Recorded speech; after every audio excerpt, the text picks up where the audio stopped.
tuan-tuan dan puan akan tengok siapa-siapa yang rajin hari-hari cek gula darah dia, bila dia ambil darah aja memang gula akan tinggi. Sebab apa? Sebab proses detox sedang berlaku. Gula sedang diangkut untuk disingkirkan. Jadi tuan-tuan dan puan yang rajin sangat cek gula akan dapati gula naik lah. Bukan sebabkan detox saya, bukan. Tapi sebabkan proses menyingkirkan gula berlebihan dari dalam darah, okey, dari dalam badan lah. Okey, next soalan. Doktor, boleh saya nak tahu adakah produk doktor ni adalah daripada ubatan homeopati? Iyalah, jawapan dia iyalah. Okay, next.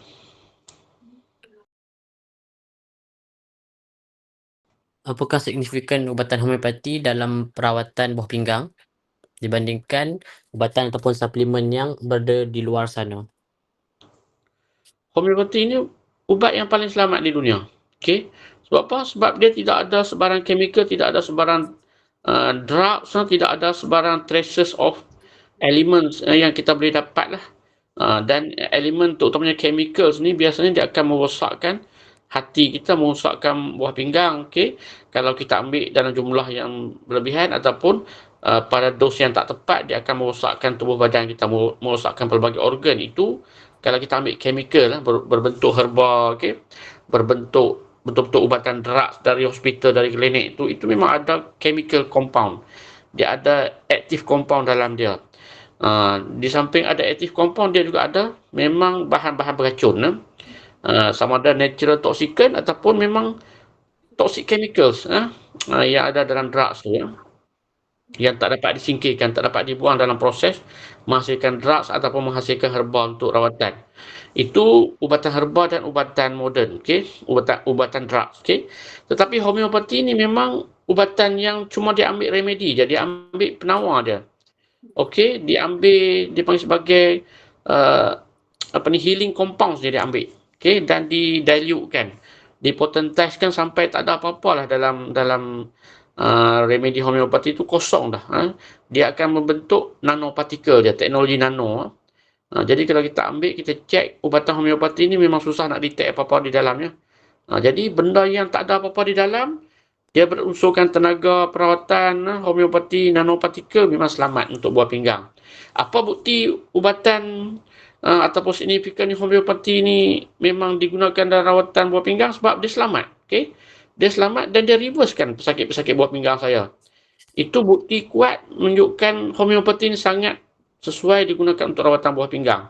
Kalau tuan-tuan gunakan herba, gunakan drugs, silap-silap buah pinggang makin teruk. Dan ramai pun yang makin rosak buah pinggang, bukan makin okey setelah menggunakan herba, setelah menggunakan drugs chemical ni. Okey. Tetapi yang menggunakan homeopati reverse. Majority lah, saya boleh cakap pesakit CKD saya ni, nephrotic syndrome CKD ni yang menggunakan remedi ni dengan betul, menggunakan protokol PCDR ni dengan betul, protokol CKD Dr. Rosni ni dengan betul, memang reverse. InsyaAllah reverse. 80% reverse. Cumanya masa dia cepat atau lambat saja. Jadi tuan-tuan perempuan yang ada dalam Google Meet ni dan yang berada dalam grup-grup rawatan saya yang sedang merawat CKD, memang insyaAllah ada perubahan. Paling kecil perubahan dia, badan tuan-tuan perempuan daripada asyik penat saja, lepas dah mengamalkan remedi detox ni, lepas tu dah mengamalkan PCDR tu, memang badan makin kuat, makin segar. Okay? Itu paling awal dia punya perubahan dia.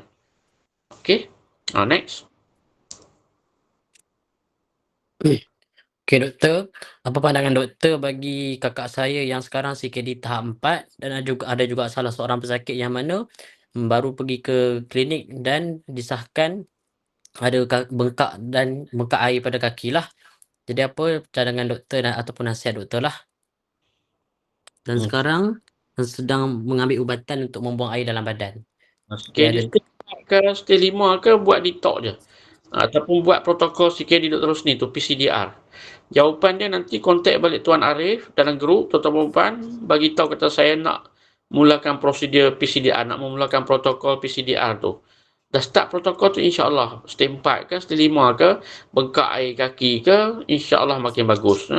Sebab apa? Sebab istimewanya protokol tu, dalam salah satu protokol tu ada angkat kaki, ada sauna. Angkat kaki bentuk L ke dinding. Itu semua membantu sauna. Sauna 1 kali sehari.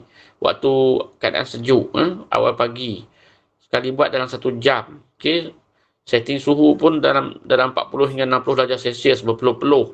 Lencun satu badan, boleh perah lagi baju nanti. Jadi siapa-siapa yang buat blanket sauna dia tahulah betapa bestnya sauna tu, dan yang sedang bengkak kaki tangan ni memang cepat surut. Angkat kaki ke dinding, bentuk N 3 kali sehari, pagi 15 minit, petang sebelum maghrib 15 minit. 15 minit lagi sebelum tidur malam, memang nanti mudah kencing. Air kencing akan keluar dengan laju. Sebab apa? Sebab booster dia ada. Booster dia detox tu. Di samping tuan-tuan perempuan buat senaman air, buat sauna, kita ambil detox lagi. Jadi dia combine tiga-tiga tu memang lancar lah. Tak ada sebab lagi air masih tersekat dalam badan, dia akan keluar. Daripada semput, bernafas pun susah, dia akan jadi okey balik insyaAllah. Okay?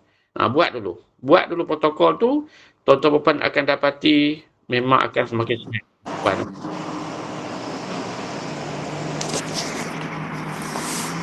Tuan, kalau macam nak sekejap, kita nak habiskan soalan dulu, soalan dari grup dulu.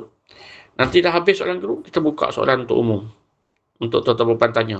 Dengar dulu jawapan-jawapan daripada soalan dalam grup, sebab lebih kurang dia. Kadang masalah tu lebih kurang je. Okay, next, Tuan Arif. Assalamualaikum, saya dah tak boleh kencing lagi, boleh lagi ke untuk dibantu dalam rawatan? Boleh, sangat-sangat boleh. Sangat-sangat boleh. Yang tak boleh berkencing tu sangat-sangat kita nak cuba bantu supaya boleh berkencing.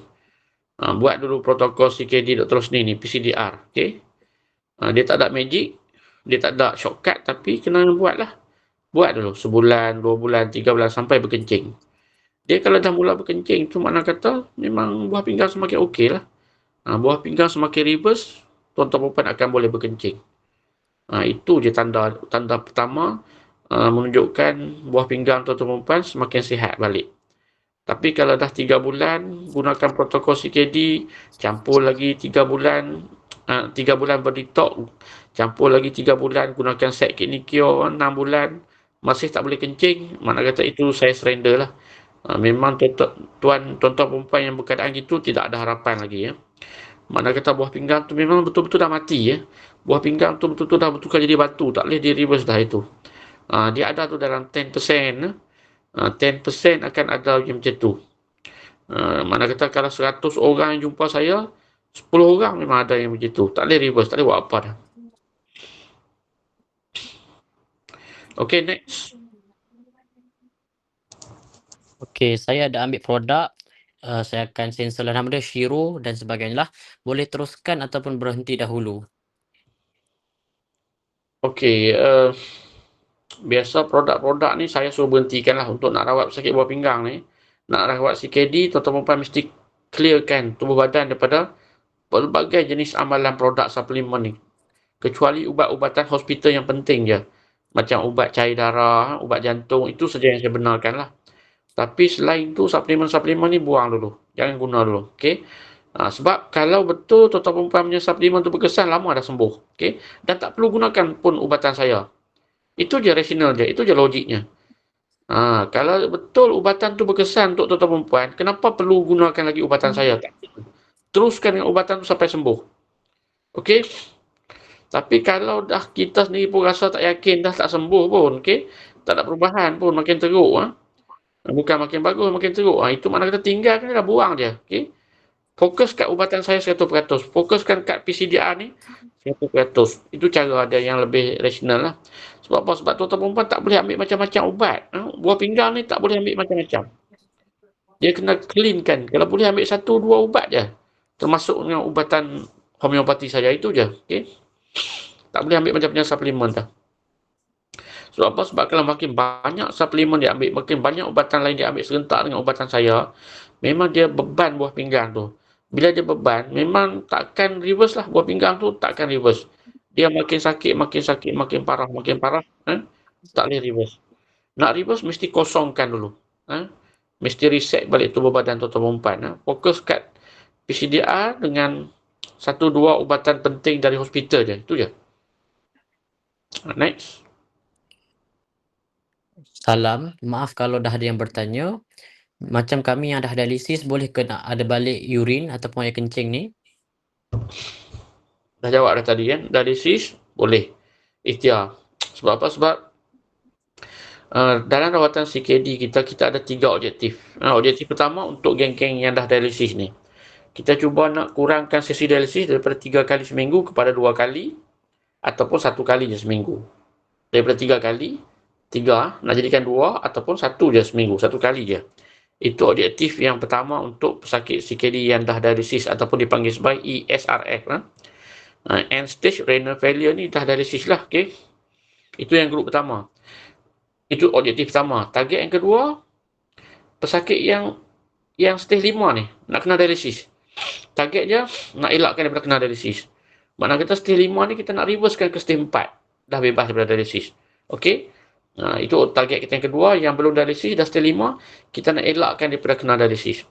Target kita yang ketiga, pesakit yang daripada pelbagai stage lain selain stage 5, stage 4, stage 3B, 3A, kita cuba nak reverse sampai ke stage 2, stage 1. Jadinya termasuklah semua, okey. Kalau yang dah dialisis pun, mula-mula dia boleh kurangkan daripada 3 kali kepada 2 kali kepada 1 kali, tiba-tiba EGFR dia meningkat, okey. Daripada bawah 15 dah jadi atas 15. Samalah, dia akan reverse juga ke stage 4, stage 3. Kalau dah reverse ke stage 4, stage 3, dah boleh buang lah. Dah boleh stop lah dialisis. Orang dialisis pun kalau buah pinggang tu ditakdirkan reverse, memang boleh stop dia dialisis. Itu hak tuan-tuan perempuan yang dijamin oleh perlembagaan negara, perlembagaan Malaysia. Kemudian kita nak elakkan daripada kena dialisis yang stage 5 ni, jadinya stage 5 pun dia akan reverse ke stage 4, stage 3B, 3A, stage 2, stage 1 kalau masih nak berusaha dengan protokol kami lah. Dan stage-stage lain yang baru, stage 2, stage 3B, 3A, itu pun boleh di-reverse ke stage 1. Itu antara target kita, dia sekurang-kurangnya ada 3 objektif utama lah merawat CKD, termasuk dengan yang sudah dialisis. Jadi sebenarnya masih ada harapan lah. Masih ada harapan. Dan tanda awal pesakit CKD yang sedang dialisis ni daripada tak ada air kencing, tiba-tiba dia ada air kencing. Okay? Setelah jalani protokol kami ni sebulan, 2 bulan, 3 bulan, tiba-tiba air kencing ni banyak keluar. Dan air kencing tu konsisten ada. Okay? Bukan sekejap ada, sekejap tak ada. Konsisten ada makin banyak. Itu memang petanda buah pinggang tuan-tuan sedang aktif balik, sedang sihat balik, dan dia akan reverse. Cuma tuan-tuan boleh cek je EGFR, buat je ujian darah di PET lab, di BP lab di makmal luar lah. Jangan buat dengan pusat dialisis, jangan buat dengan hospital, okey. Biar kita buat di independent lab, makmal yang bebas, dia orang tak ada kepentingan untuk nak suruh tuan-tuan dialisis pun, okey. Pergi buat di sana, pergi buat di PET lab, okey. Jadi orang-orang yang macam ni dah nampak air kencing banyak, pergi cek terus EGFR. Biasanya kalau dah air kencing banyak, orang yang dah dialisis ni biasanya buah pinggang dia, EGFR dia mungkin 3, 4, 5 gitu je bacaan dia. Tiba-tiba kalau dah mula boleh kencing banyak, memang EGFR dah meningkat tu. Biasanya daripada 3, 5 itu dia dah jadi 10, dia dah jadi 7, 8, dia nak sembuh. Dia nak reverse, dia nak membesar tu dia punya bacaan EGFR. Okey, bacaan EGFR membesar, mana kata bagus, mana kata dia makin membaik. Kalau bacaan EGFR makin mengecut, makin mengecil, itu makin merosak, memburuk. Okay? Kalau stage tu makin mengecil, bagus. Daripada stage 5 jadi stage 4, stage 3. Tapi kalau stage jadi makin mengembang, makin membesar, itu tak bagus. Sama agak kreatinin. Kalau makin mengembang, makin membesar, kreatinin tu makin meningkat, itu tak bagus. Kalau makin mengecil, mengecut, mengurang, itu bagus kalau kreatinin. Jadi satu lagi urea. Urea kalau makin mengecil, makin bagus. Makin mengembang, makin membesar, makin banyak, tak bagus. Jadi kena faham lah. At least pesakit CKD ni sendiri kena faham 4 parameter ni. Pertama urea. Yang kedua dia punya kreatinin. Yang ketiganya dia punya EGFR. Okay. Yang kemudian yang keempatnya dia punya stage lah. Stage 1, 2, 3, 4, 5 tu dia kena tahu. Okay, next. Assalamualaikum, Doktor. Sekejap tuan. Kita sedang menjawab soalan dari grup dulu. Sekejap Tuan Saleh. Nanti. Saya buka soalan. Sekarang kita ambil soalan daripada grup dulu. Okey, Tuan Arif, teruskan. Okey, sekarang ni ada soalan yang bukan dah ke arah buah pinggang. Cumanya mungkin akan ada berkaitan sedikit-sedikit lah. Kalau dalam paru-paru ada air, memang kena kurangkan minum air kan? Dan detox ni ubatan herba ke? Dah cakap dah. Detox tu homeopati ya. Bukan herba. Okey, untuk paru-paru berair ni pun sama juga. Dia bukan cepat. Untuk pesakit buah pinggang biasanya memang banyak air di paru-paru. Itu menyebabkan dia semput. Satu lagi pesakit jantung pun boleh jadi paru-paru berair, boleh jadi semput, teruk. Okey, tapi kita fokus kat buah pinggang lah. Pesakit buah pinggang biasa memang yang dah teruk ni memang air akan masuk paru-paru, dia akan semput, dia akan susah bernafas.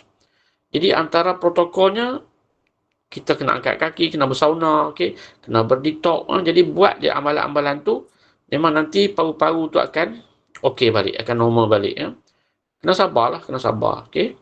Jadi buat PCDR tu, buat protokol CKD Dr. Rosni tu, insya-Allah paru-paru yang penuh dengan air pun akan okey balik. Jadi teruskan dulu, buat dulu protokol CKD tu, PCDR. Jawapannya PCDR. Kes ni jawapannya PCDR je. Jadi nanti bagi tahu dalam grup, saya nakkan PCDR. Pesakit-pesakit yang ada masalah CKD ni kata nak PCDR je, faham lah tu. Stokis akan faham dan akan bantu tuan-tuan perempuan untuk memulakan protokol. Okay? Next. Okey. Assalamualaikum doktor, saya mengalami lumpuh separuh badan. Dari pinggang ke bawah saraf, tersepit di tulang tongking. Dah 27 tahun akibat kemalangan jalan raya. Ada apa-apa suplemen yang dapat membantu? Kita okey. Kes begini kita ikhtiar lah. Start dengan detox je dulu. Start dengan detox dulu. Tak payah guna PCDR. Guna detox je dulu tengok. Sebulan, 2 bulan, 3 bulan. Kalau tuan rasa makin bagus, itu ada harapan lah. Okay? Tapi kalau sama je, selepas 3 bulan detox, sama je. Mana kata mungkin ditakdirkan selama-lamanya macam tu lah. Try dulu 3 bulan. Kalau lepas 3 bulan, mana tahu tiba-tiba nampak kaki mula boleh bergerak, badan dah kurang sakit, makin bertenaga. Okay? Sambung lagi bulan 4 ke 5 ke 6 dengan ubatan khas untuk saraf lah. Kita ada ubatan khas untuk saraf, untuk otot, untuk darah. Itu bulan ke-4 ke 5 ke 6. 6 bulan je kalau ditakdirkan memang tuan akan boleh berjalan balik, akan sihat balik. Itu semua kuasa Allah Ta'ala. Kita ikhtiarlah dulu. Sebab apa? Sebab dia ada mekanisme di sebalik. Macam mana penyakit orang yang dah kemalangan aksiden lumpuh ni boleh sihat balik, boleh berjalan balik. Sebab detox tu dia akan rawat lah segala sistem-sistem yang mungkin dah bermasalah. Saraf-saraf yang mungkin dah nyawa-nyawa ikan, yang masih ada harapan untuk disembuhkan, dia cuba rawat. Kalau boleh reverse balik segala saraf tu, memang dia akan okey balik. Sebab itu memang terang-terang masalah saraf lah.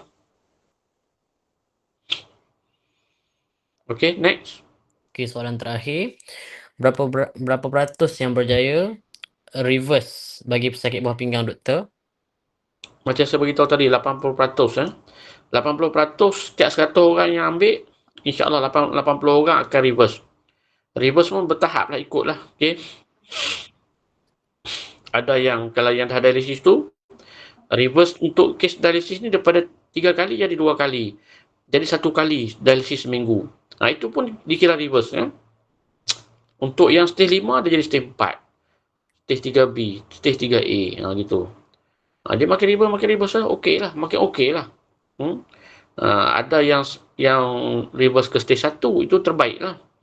Jadi reverse ni rezeki masing-masing lah. Sama ada nak reverse satu tahap ke, satu bacaan ke. Mana kata satu stage. Dia daripada stage 5 jadi stage 4, itu reverse. Stage 4 ke stage 3B, itu reverse. Stage 3B ke stage 3A, itu reverse. 3A ke stage 2, itu reverse. Okay. Jadi saya cakap ni pasal 80% tu reverse tu adalah merujuk kepada tahap lah. Tak sama, setiap orang tak sama. Tapi pesakit CKD ni dia boleh reverse satu tahap pun dia dah seronok sangat lah. Hidup dia lebih bahagia lah. Kalau yang stage 5 nak kena dialisis, dah tu tiba-tiba jadi stage 4 pun dia dah seronok sangat lah. Tapi kalau dia nak betul-betul pulih, dia kena rajin lah. Teruskan protokol tu sampai dia dapat stage 2 ataupun stage 1. Target CKD ni last kali nak dapat 2 stage ni lah. Ni je, sama ada stage 2 atau stage 1. Okey. Alright. Dah habis dah soalan dari grup. Jadi kita buka soalan untuk yang nak bertanya secara live malam ni. Tadi siapa yang on tadi tu? Sukrizal. Tuan Sukrizal dulu kot kita bagi peluang. Assalamualaikum tuan. Saya Sukrizal daripada Mesting. Anak saya ni, dia relax. Sebelum ni dia ke 2015 dulu dia kena nephrotic syndrome. Sekarang lepas 10 tahun dia kena baru seminggu ni. Dapat tahu dia punya creatinine dia 2000. Dia punya urea dia tak boleh baca. Jadi sekarang masalah dia muntah-muntah. Kalau saya tak tahulah, saya belum try spray tu lagi. Tapi kalau itu je lah saja doktor tahap dia apa pendapat doktor lah. Tapi dia tak ada bengkak-bengkak lagi, bengkak air.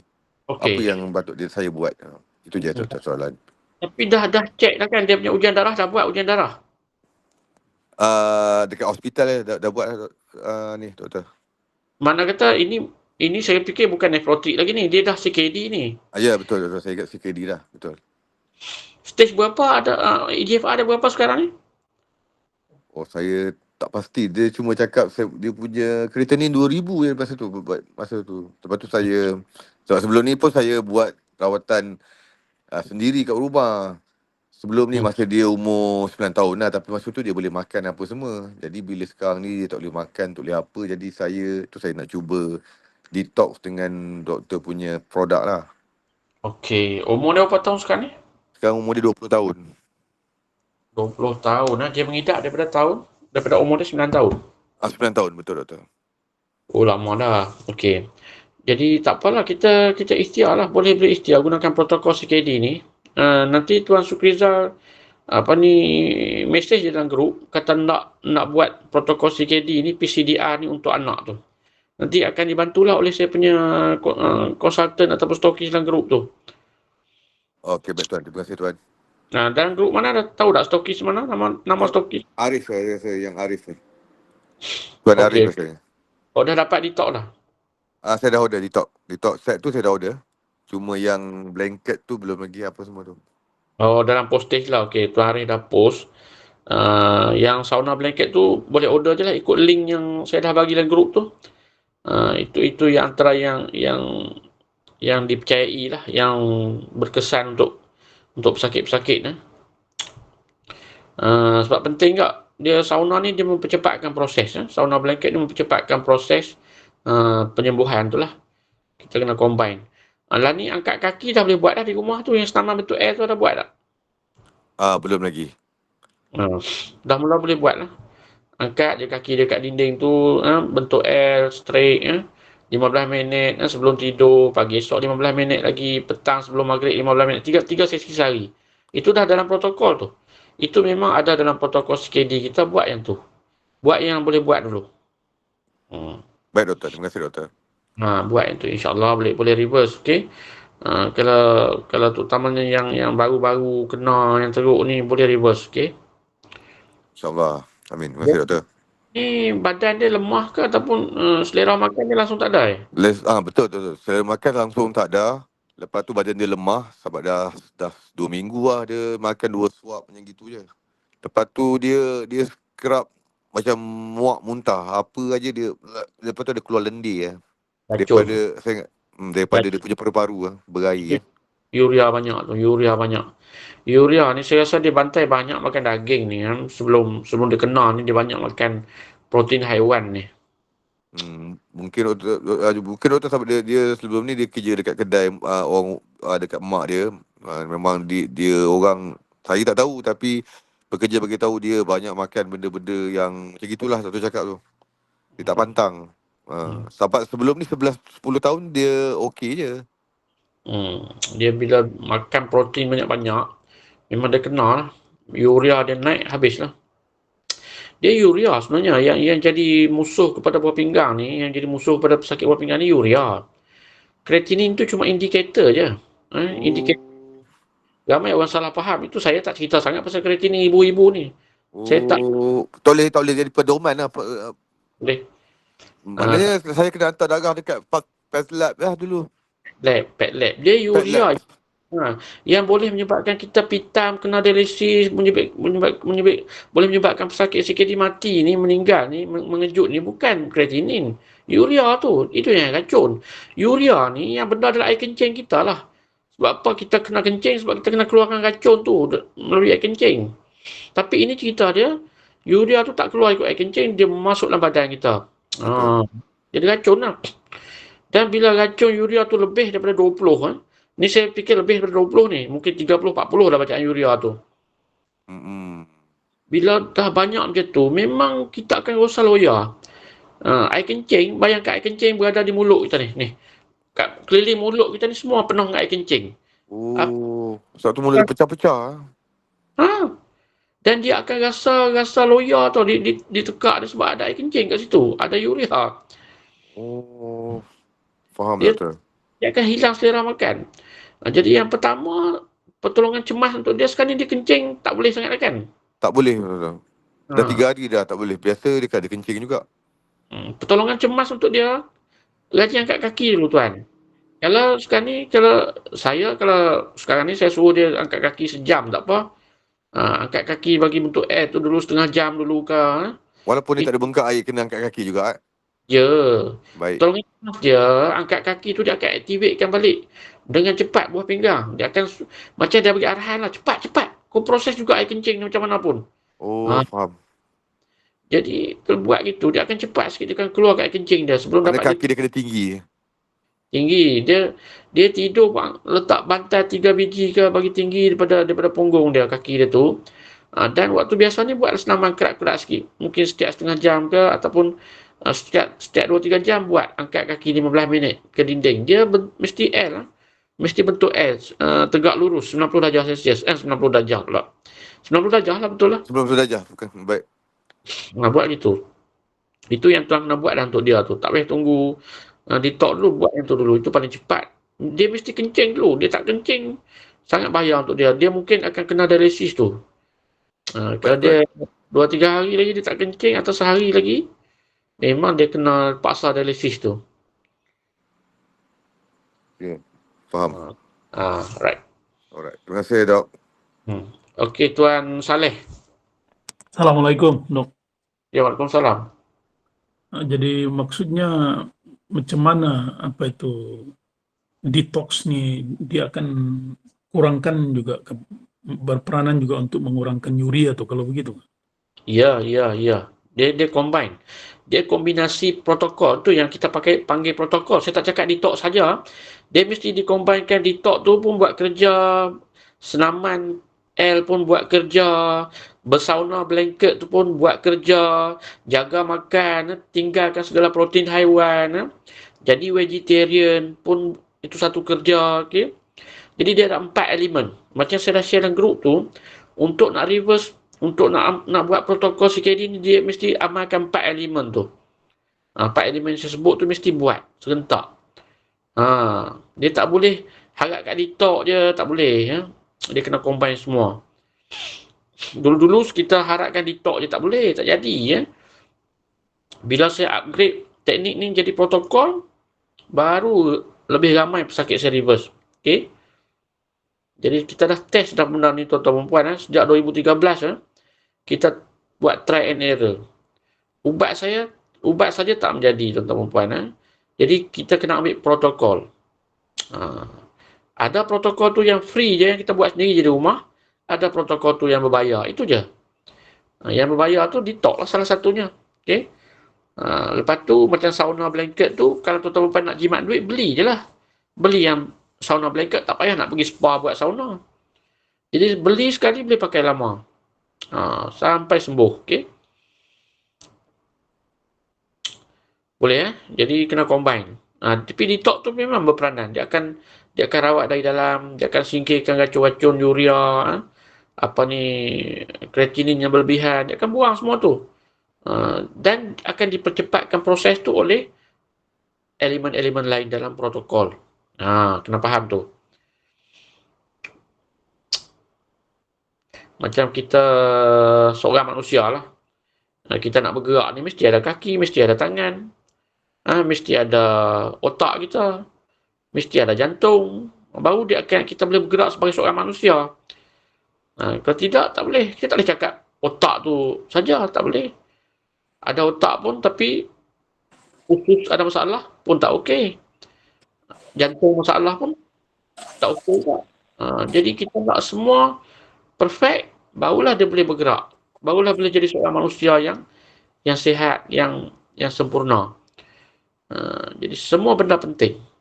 Tak ada satu yang sangat penting, tak ada, semua sama penting je. Okey, doktor, satu lagi. Ya, ya. Kalau protein bocor tu, dia orang cakap kencing berbuih kan? Okey, kalau urea pula keluar banyak, macam mana kita boleh tahu? Urea keluar banyak. Ya, macam keluar dari kencing lah maksudnya. Tak, urea tu memang kita kena keluarkan ikut air kencing. Itu proses kita berkencing tu mengeluarkan urea, urin.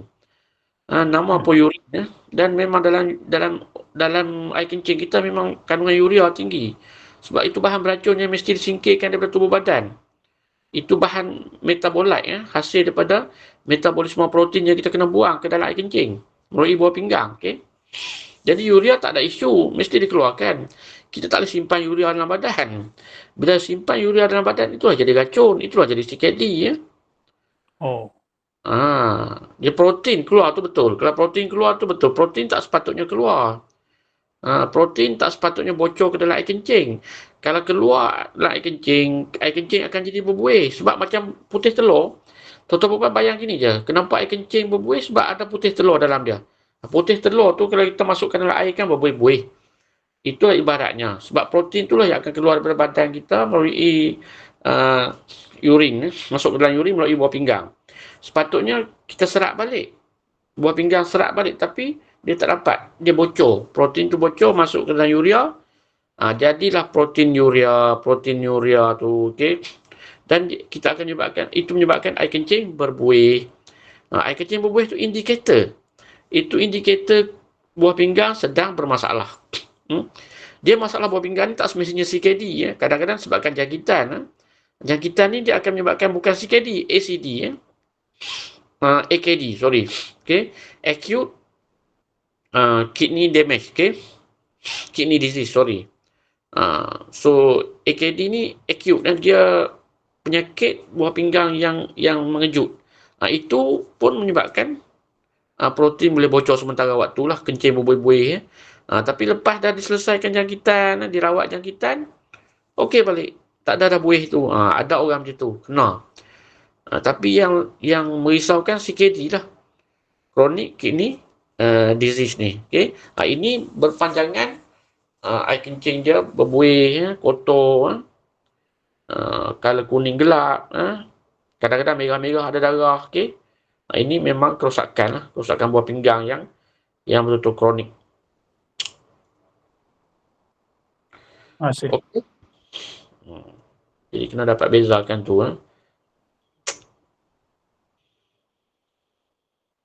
Okey, ada soalan lagi daripada peserta yang lain yang nak tanya? Assalamualaikum, Doktor. Ya, salam ya Tuan Anwar. Saya Anwar daripada Pasir Mas. Okey. Saya ni banyak penyakit lah. Kencing manis. Asalnya kencing manis lah. Kencing manis. Tapi darah tinggi ni mungkin terkawal sikit lah. Cuma asid urik tinggi, kolesterol pun saya rasa mungkin dah terkawal sikit. Mana dulu? Mana yang paling awal penyakit datang? Darah tinggi ke kencing manis? Yang paling awal ni kencing manis. Saya ingat dah 12 tahun dah. Okey. Tapi macam yang saya maklum dekat doktor itulah, saya banyak makan herba lah. Tapi saya perasan CKD saya ni sebenarnya sekarang ni lah, dia punya EGFR tu 66. Bermula masa saya kena COVID tu tahun 2020.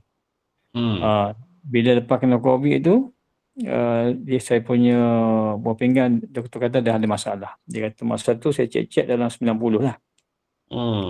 Jadi dalam tempoh 6 tahun tu, dia makin menurun sampai saya ingat tahun lepas tu masih lagi 70 lebih. Hmm. 70, saya ingat dalam 75 ke 77 gitulah. Tapi bila saya check baru ni, dalam 2 minggu, 3 minggu lepas tu, dah jadi 66. Jadi, saya dah ambil detox doktor ni, dah 5 hari. Jadi, saya rasa macam, air kencing tu dah putih sikit. Asalnya kuning lah. Dalam hari ni, saya tengok hari ni dah putih sikit. Kemudian dia punya buih mungkin kurang, nampak macam kurang sikit.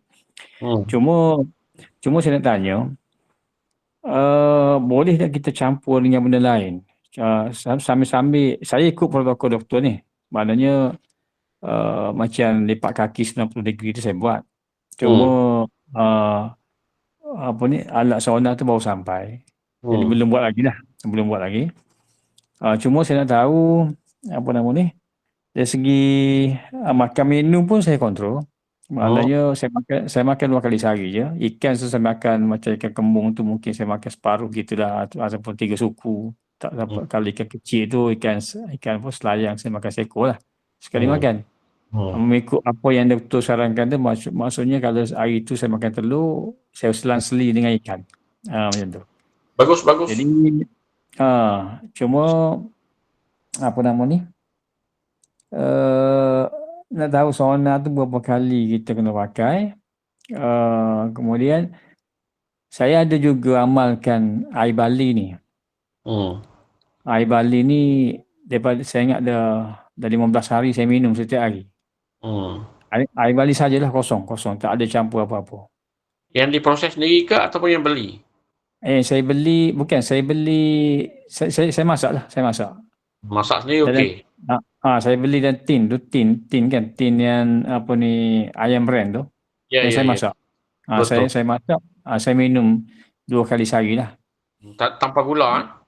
Tanpa gula, tanpa apa-apa. Tanpa lemon, tanpa gula, saya minum macam tu je. Betul lah. Maknanya kalau benda tu boleh, saya akan teruskan lah. Boleh, Bali okey. Lepas tu macam minyak zaitun saya minum lah pagi malam. Cuma saya nak tanya lagi, saya dah tengok YouTube je lah. YouTube tu macam Dr. Nordin Darus semua kan. Celery. Batang seleri tu. Bila saya makan benda tu, air tu dia jadi sakit. Saya perasan lah, bila saya makan air saya blender batang seleri tu satu batang, bila saya minum, saya rasa macam sakit. Jadi, tapi saya tengok dalam video YouTube DND apa semua tu, dia kata batang seleri ni okey. YouTube Indonesia lah ada lah macam-macam kan. Saya tengok dia kata okey, dia boleh mencuci, membersihkan kita punya kidney kita ni. Jadi saya tanya doktor sama ada benda tu boleh.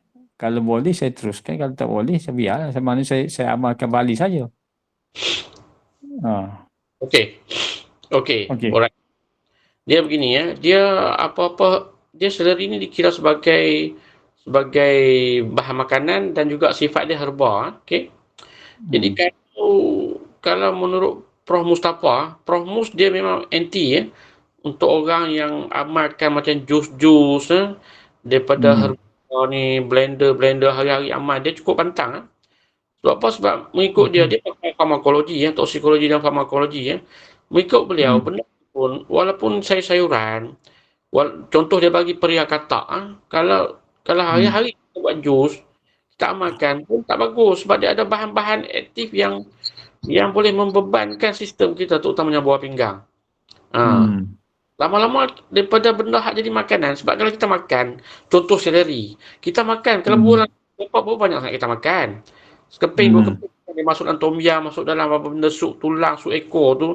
Itu dia cara makan seleri sebenarnya, bukan kita pergi pepah, buat jus, makan, minum hari-hari. Okey. Tuhan buat pun benda-benda yang macam ni, rempah-rempah, rencah-rencah, herba-herba ni bukan untuk makan banyak. Okey. Itu yang berbalik kepada pengamal-pengamal jus kunyit ni ya. Kunyit ni Tuhan buat bukan untuk kita minum sebagai jus, okey? Untuk goreng ikan je. Untuk masuk dalam masak lemak je. Bila ni ada orang amalkan jus kunyit lah. Hari-hari minum ekstrak kunyit, kunyit, tonik kunyit ya. Lama-lama akan KO. Liver pun akan KO. Jadinya di dapur saja pun jangan main ikut je petua di YouTube. Kalau you all silap ikut petua, macam ada kes pesakit terbaru ni. Dia ikut satu petua, hari-hari dia ambil lemon dengan garam. Okay? Dia minum, membuat garam, bubur lemon, bubur garam dalam satu gelas. Hari-hari dia minum. Last kali KO, rosak buah pinggang dia. Ada seorang pesakit. Itu saya kata, bukan rosak buah pinggang. Tiba-tiba dia kena darah tinggi. Okay? Overdose. Petua dalam YouTube ni, jangan gunakan TikTok, YouTube sebagai sumber rujukan, jangan.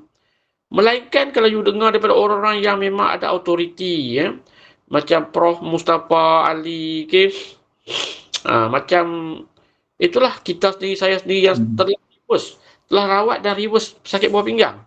Saya tak tahu Dr. Nadir Darus, saya tak tahu. Tanya dia lah berapa sakit buah pinggang dia dah reverse, tanya dia. Okay. Kalau kes saya memang kita dah confirm reverse. Ada bukti-bukti klinikal. Bukti-bukti dia orang pergi buat ujian darah, test darah tu klinikal, reverse. Dan dalam ni pun ada ramai pesakit-pesakit CKD saya yang sedang reverse. Daripada stage yang makin bagus. Kita ada track record. Kalau orang-orang macam tu, you all boleh ambil panduan. Okay? Pastikan perawat dia tidak ada apa-apa kepentingan pun. Okay? Dia betul-betul nak rawat, nak reversekan you. Di TikTok, YouTube ni sakit. Sampai ikut petua sebarangan dia sakit nanti. Dapat sakit. Okay, hati-hati. Jadi, saya tak setuju untuk benda-benda macam tu dijadikan jus minum. Saya tak setuju langsung. Tuan ikut Bali, okey, sebab Bali proven membantu pesakit buah pinggang reverse. Okey, tak apa.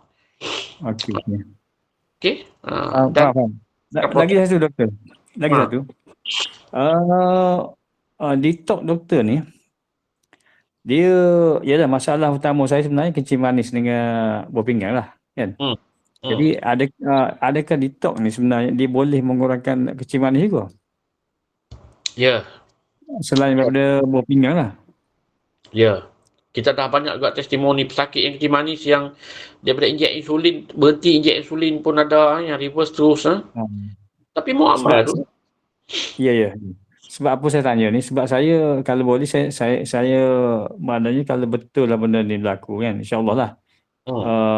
Saya tak maulah makan herba yang saya makan sekarang tu. Herba yang saya ambil di ada satu ustaz jual lah untuk kencing manis ni.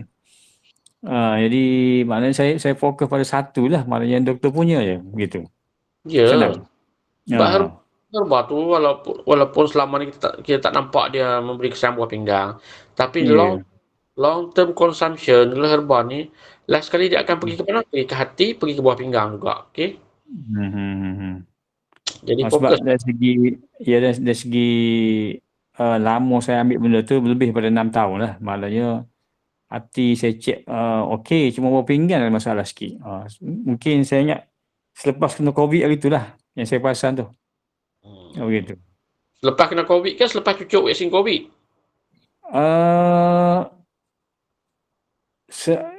Selepas kena COVID. Cucuk vaksin COVID tahun bila? Tahun 2020. Dia semua orang cucuk vaksin COVID 2021. Dan penyakit COVID pun ramai orang kena 2021. 2020 tu hujung-hujung sampai 2021 baru start COVID. Ingat betul-betul.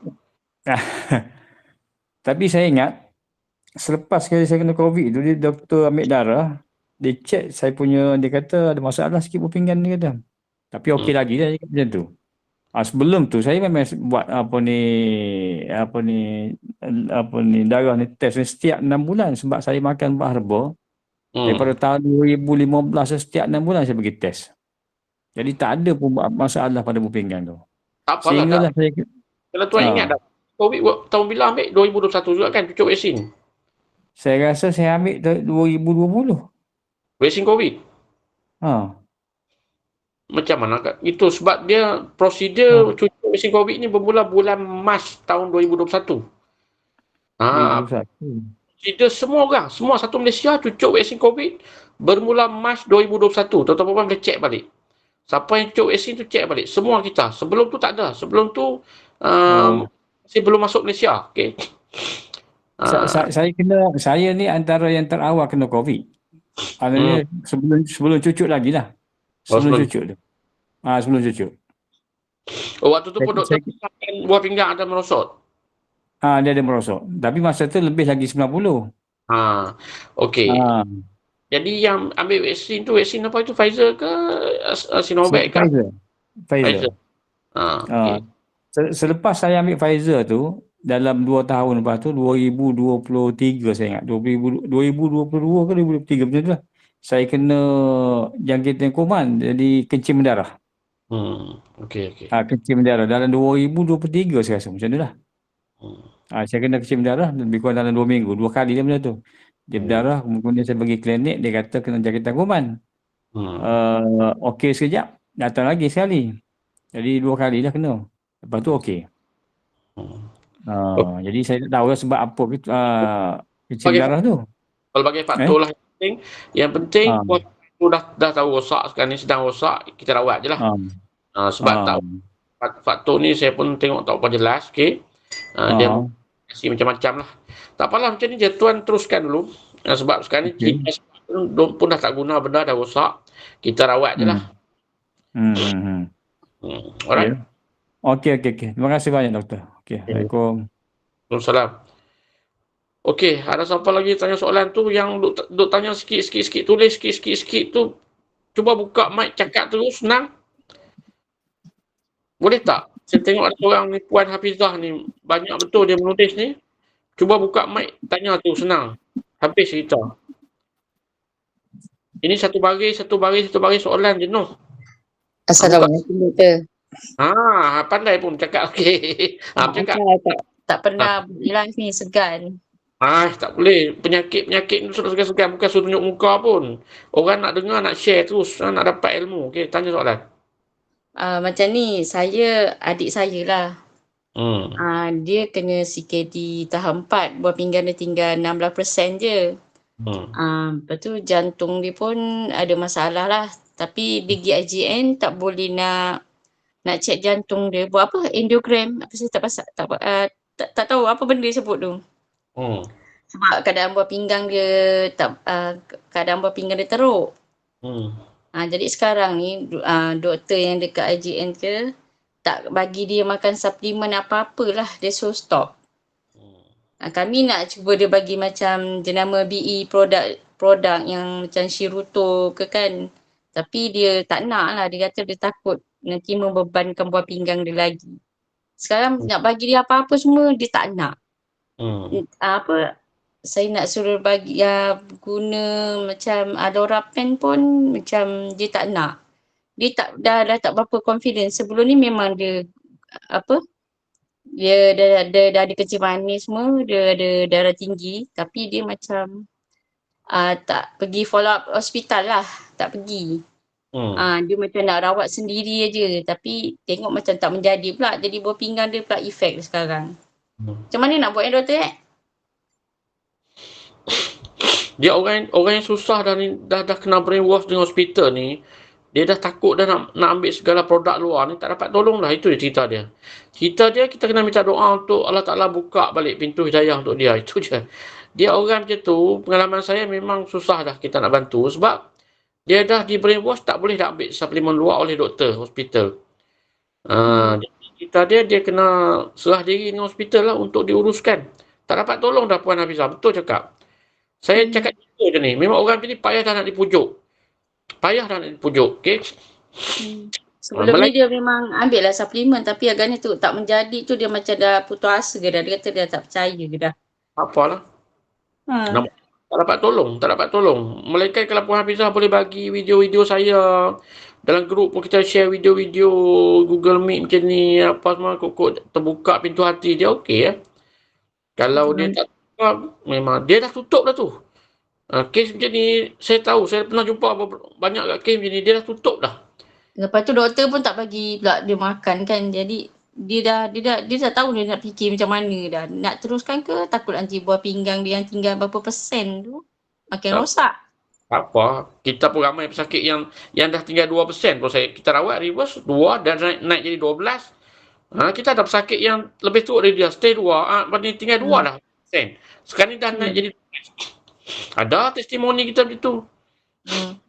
Lagi satu saya nak tanya, mak saya dah umur 81 lah.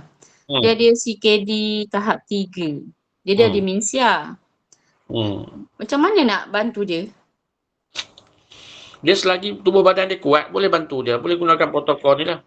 Boleh gunakan PCDR ni. Protokol CKD Dr. Rosni ni boleh guna. Boleh bertitok apa semua tu, insyaAllah dia reverse balik. Silat-silat dengan demensia dia pun pulih. Okay? Buat dulu.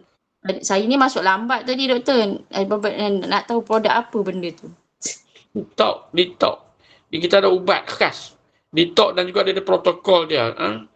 Itu yang nanti Puan Hafizah dari grup mana, nanti tanya dalam grup. Tanya stokis dalam grup, dia akan bantu nanti. Saya nak ulang balik. Saya nak ulang balik. Okey, dari grup Tuan Arif kot ni. Okey. Nanti lagi satu. Keratin tu kalau pergi turun ke 80% tapi dia tak ada masalah CKD, dia tak ada kecil manis, darah tinggi tu semua tak ada, tapi keratin dia turun jadi 85%. Macam mana kita nak naikkan? Kena naikkan benda di detox tu juga ke? Puan salah faham. Kreatinin kalau meningkat tu yang bahaya. Kalau dah makin berkurang tu baguslah. Keratin dia kalau 85% tu bagus. Dia persen, dia bagi dia kat 85% ni. Kreatinin kalau bawah 100 tu bagus. Kalau atas 100 tu makin teruk. Salah faham. Tanyalah semua pesakit CKD dalam ni, semua diorang takut dengan kreatinin. Diorang takut kreatinin naik. Kalau kreatinin turun tu diorang seronok. Okay? Apa pula kita nak pergi naikkan pula kreatinin? Orang semua pakat nak turunkan kreatinin, kita nak naikkan kreatinin. Kreatinin makin naik menunjukkan buah pinggang kita makin teruk. Nak hengkang dah, nak kong dah buah pinggang tu. Itu. Jadi protokol kreatinin dia akan kurangkan. Dia akan turunkan urea, dia akan turunkan kreatinin, dia akan naikkan EGFR. Macam EGFR adik tu 16% tu, kalau dia masih tak mau rawat, dia akan jatuh lagi ke bawah 15 nanti. Dia akan jadi stage 5. Dia akan pergi ke bacaan 10, 7, 8. Waktu tu stage 5, lepas tu dia kena dialisis lah. Itu je. Adik dia akan berakhir dengan dialisis, saya bagi tahu awal. Sebab dia tak akan naik dah. Kalau dia sekali turun, kalau tak rawat, tak betul-betul buat, dia akan, sekarang ni dia borderline. Dia 16. Nanti dia akan jadi 15. Masih stay 4. Dia turun bawah 15, dia dapat 14, dia akan dapat stage 5. Stage 5 tu memang nak kena dialisis je lah. Cubalah pujuk dia. Kalau dia tak dapat dia pujuk juga, memang tak dapat tolong. Saya ni kalau boleh nak tolong semua orang, tapi kalau pesakit sendiri pun dah tak mau ditolong, kita tak dapat tolong lah. Tu je lah nak tanya. Terima kasih doktor. Okay, sama-sama. Alright. So, hati-hatilah tuan-tuan perempuan. Bukan senang. Saya ni bukan boleh rawat semua orang. Kita bukan boleh pujuk semua orang. Itu hidayah pun milik Allah Ta'ala. Ada orang terbuka pintu hati dia untuk gunakan PCDR. Alhamdulillah. Yang tak terbuka hati, kita tak dapat buat apa-apa doa dia. Okey, Tuan Yusof. Ada soalan Tuan Yusof tadi nak soal tu. Ya, Assalamualaikum Tuan Doktor. Waalaikumsalam. Saya baru saja menyertai detox ni. Jadi dah habis set yang pertama. Cuma masa saya buat detox set yang pertama tu, ada yang habis dalam masa 7 hari, ada 8 hari, ada 10 hari. Itu boleh menjejaskan dia punya tu kat doktor. Dia punya tahap ke tu. Kesan dia. Tak, yang penting habis. Kalau boleh habiskan satu botol kedua, botol ketiga habis, okey tu. Tak kira lah 7 hari ke, 8 hari ke, 9 hari ke, 10 hari ke. Sebab setiap orang tu tak sama. Kadang kita terspray lebih. Biasalah tu. Ya, betul. Tak apa. Habis. Soalan yang kedua, Doktor, kita selepas habis satu-satu botol tu, katakan botol yang kedua kita spray dalam hari yang sama tu, dalam 3 kali habis yang botol yang kedua. Lepas tu kita nak sambung botol yang ketiga tu, kita buat pada hari yang sama ataupun ada pada hari yang lain, Doktor? Esoknya. Dia tak boleh hari yang sama. Oh, tak boleh. Oh, tapi hari tu saya sambung terus tu, Doktor. Jadi yang botol kedua tu hari tu gone lah, KO lah. Oh. Sebab dia botol 3 dengan botol 2 dia tak ngam, dia tak boleh hari yang sama. Sama juga botol 1 dengan botol 2 pun dia tak boleh hari yang sama. Tak apalah, sikit-sikit je. Itu mungkin select pun 1 hari je, tak apalah. Next time tanya dulu. Next time kalau tak pasti tanya. Sebab kadang tanya kita pun tak erti nak jawab. Minta maaf lah tu sebab saya kurang info lah tu mungkin ya tu. Satu next time tanya Tuan Yusof dengan siapa? Ambil ditok ni di bawah siapa? Encik Atuh. Tanya terus. Biasanya pun kalau tanya dalam grup pun tuan jawab tu. Biasa dah orang tanya soalan tu dia jawab je dalam grup. Kalau habis hari ni botol 2, botol 3 esok. Kalau habis hari ni botol 1, botol 2 esok. Bukan hari ni. Dia tak boleh hari yang sama. Ingatlah tuan-tuan yang berada dalam grup ni. Tolong ingat. Botol detox satu, kalau dah habis nombor 1 hari ni, nombor 2 jangan hari ni juga buat. Esok baru buat, prepare dan guna. Sama juga kalau hari ni habis nombor 2, jangan prepare nombor 3 hari ni guna, tak boleh. Esoknya prepare nombor 3 dan guna esok nombor 3. Doktor, kalau katakan kita dah habis set 1 ataupun set 2 ataupun set 3, kita habis set tu, kita nak masuk set yang seterusnya, daripada set 2 kepada set 3 tu, kita break berapa lama kita boleh break, Doktor? Paling lama seminggu. Nak berehat-rehat ke, nak enjoy dulu ke apa ke, seminggu je paling lama. Oh, jadi kalau dalam seminggu tu, Doktor, kalau kita langgar pantang tu macam mana? Dia yang awal-awal tu dia habis gitu ke macam mana tu? Tak, dalam seminggu tak ada masalah. Setakat minum kopi, nak minum air kelapa tak ada masalah. Sakit buah pinggang tu tetap kena jaga pantang buah pinggang lah.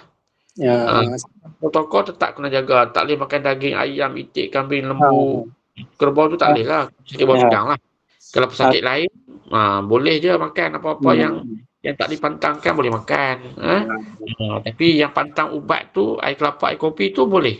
Sementara tak berdetox tu boleh ambil dulu, boleh minum dulu. Ya. Sekarang ni saya yang makanan tu saya pantang lah, Doktor. Cuma saya belum lagi beli apa tu yang selimut tu, Doktor.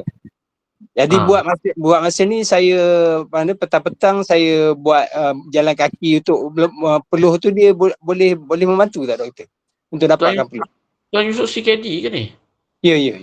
Stage berapa? 3A, Doktor. Okey. Saya dah share dalam grup kan. Saya tak menggalakkan sangat buat kerja-kerja yang macam exercise, lari-lari. Dia akan menyebabkan kemerosotan otot lagi.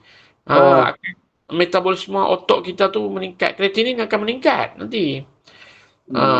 Sakit buah pinggang ni. Jadi saya suruh relax bersauna je di rumah. Sauna selimut dia keluar peluh juga. Itu lebih baik ya. Tapi tak apalah, sementara ni berjalan biasa-biasa je. Jangan lari-lari sangat. Mungkin brisk walk biasa je lah. Tapi bila dah ada sauna nanti, lebih baik kurangkan aktiviti pergerakan ni. Lebih baik ya. Doktor, kalau yang sauna tu boleh ke kita dapatkan daripada grup kita, Doktor? Boleh? Link tu saya dah pernah share tu dalam grup tu. Nanti minta balik link sauna. Cuba minta link sauna dalam grup. Ya, okay. Saya share balik. Sebab dia bukan semua yang bagus. Ada 2-3 brand dia kot yang bagus. Ya. Nanti kalau bagi tahu balik, nanti saya cari balik link tu, saya share balik. Ya. Baik, Doktor. Baik, itu saja, Doktor. Setakat ni terima kasih banyak, Doktor. Okey. Sama. Okey, siapa lagi ada soalan? Assalamualaikum Doktor, saya Mio Arif. Ya, Tuan Mio Arif ni. Dari Doktor, KL lah. ya, daripada KL. Hmm. Sekarang ni saya sekali 5 dialisis. Sekarang ni saya punya air kencing banyak, lebih daripada 1 liter. Tapi masalahnya sekarang saya punya BP saya meningkat tinggi, antara 18, 19 macam tu setiap hari. Adakah saran doktor saya perlukan makan ubat darah tinggi ataupun tidak?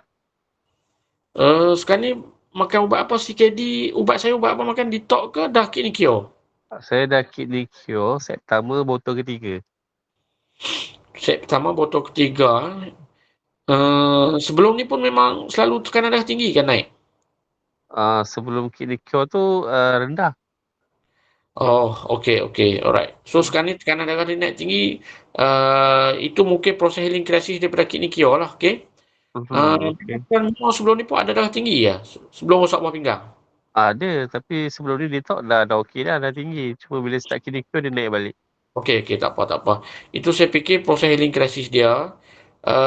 Dan apa yang Tuan Mio boleh buat,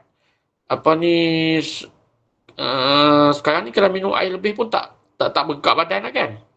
Saya memang tak berat badan sebab masa dialisis pun dia tarik baru ni 0.5 je. Okey. Tak sampai 1 liter. Kalau gitu minum air lebih sikit lah. Berapa sehari? Berapa liter Lebih sehari? air. Baik.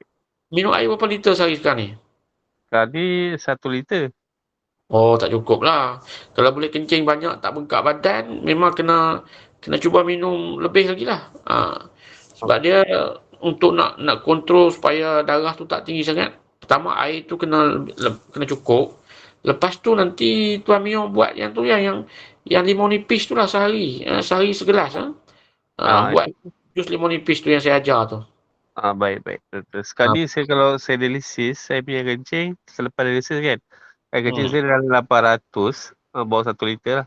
Tapi kalau bukan hari dialisis, 1 liter ke 1.5 ke 2 liter sampai. Sekarang ni dialisis masih 3 sesi ke ataupun 1 sesi je? Sekarang ni 2 sesi. Oh, 2 sesi lah. Asal 3 sesi Asal pada mula memang 2 sesi. Oh, 2. Okey. Sekarang ni tak pernah try kurangkan sesi lagi? Saya belum buat ujian darah lagi yang terbaru ni. Sebab saya pun dah start kerja balik. Saya rasa start kidney cure ni saya tambah kuat lagi lah. Okey, nanti Tuan cek buat EGFR. Kalau EGFR, sebab hari tu asal EGFR 2 kan? Itu 2 naik 12. Naik jadi 12. Lepas tu, tengok lepas ni 12 jadi berapa? Saya rasa mungkin kalau dah air kencing 800 tu, biasanya dia dah atas 15 tu. Baik doktor, insyaAllah. Tuan Mio ni antara pesakit kita yang sedang reverse dengan tuan-tuan perempuan. Dia sedang bercakap sendiri dengan tuan-tuan perempuan ni. Kalau mungkin ada yang nak tanya soalan ke Tuan Mio terus ke, boleh. Silakan. Boleh silakan. Tuan Mio ni dia berdialisis. Bacaan buah pinggang ni 2 je. Mula-mula dia sebelum memulakan protokol kami ni, bacaan dia 2 je EGFR. Sekarang dah naik jadi 12 dan dia belum cek lagi yang terbaru. Mudah-mudahan naik lebih daripada 15 lah.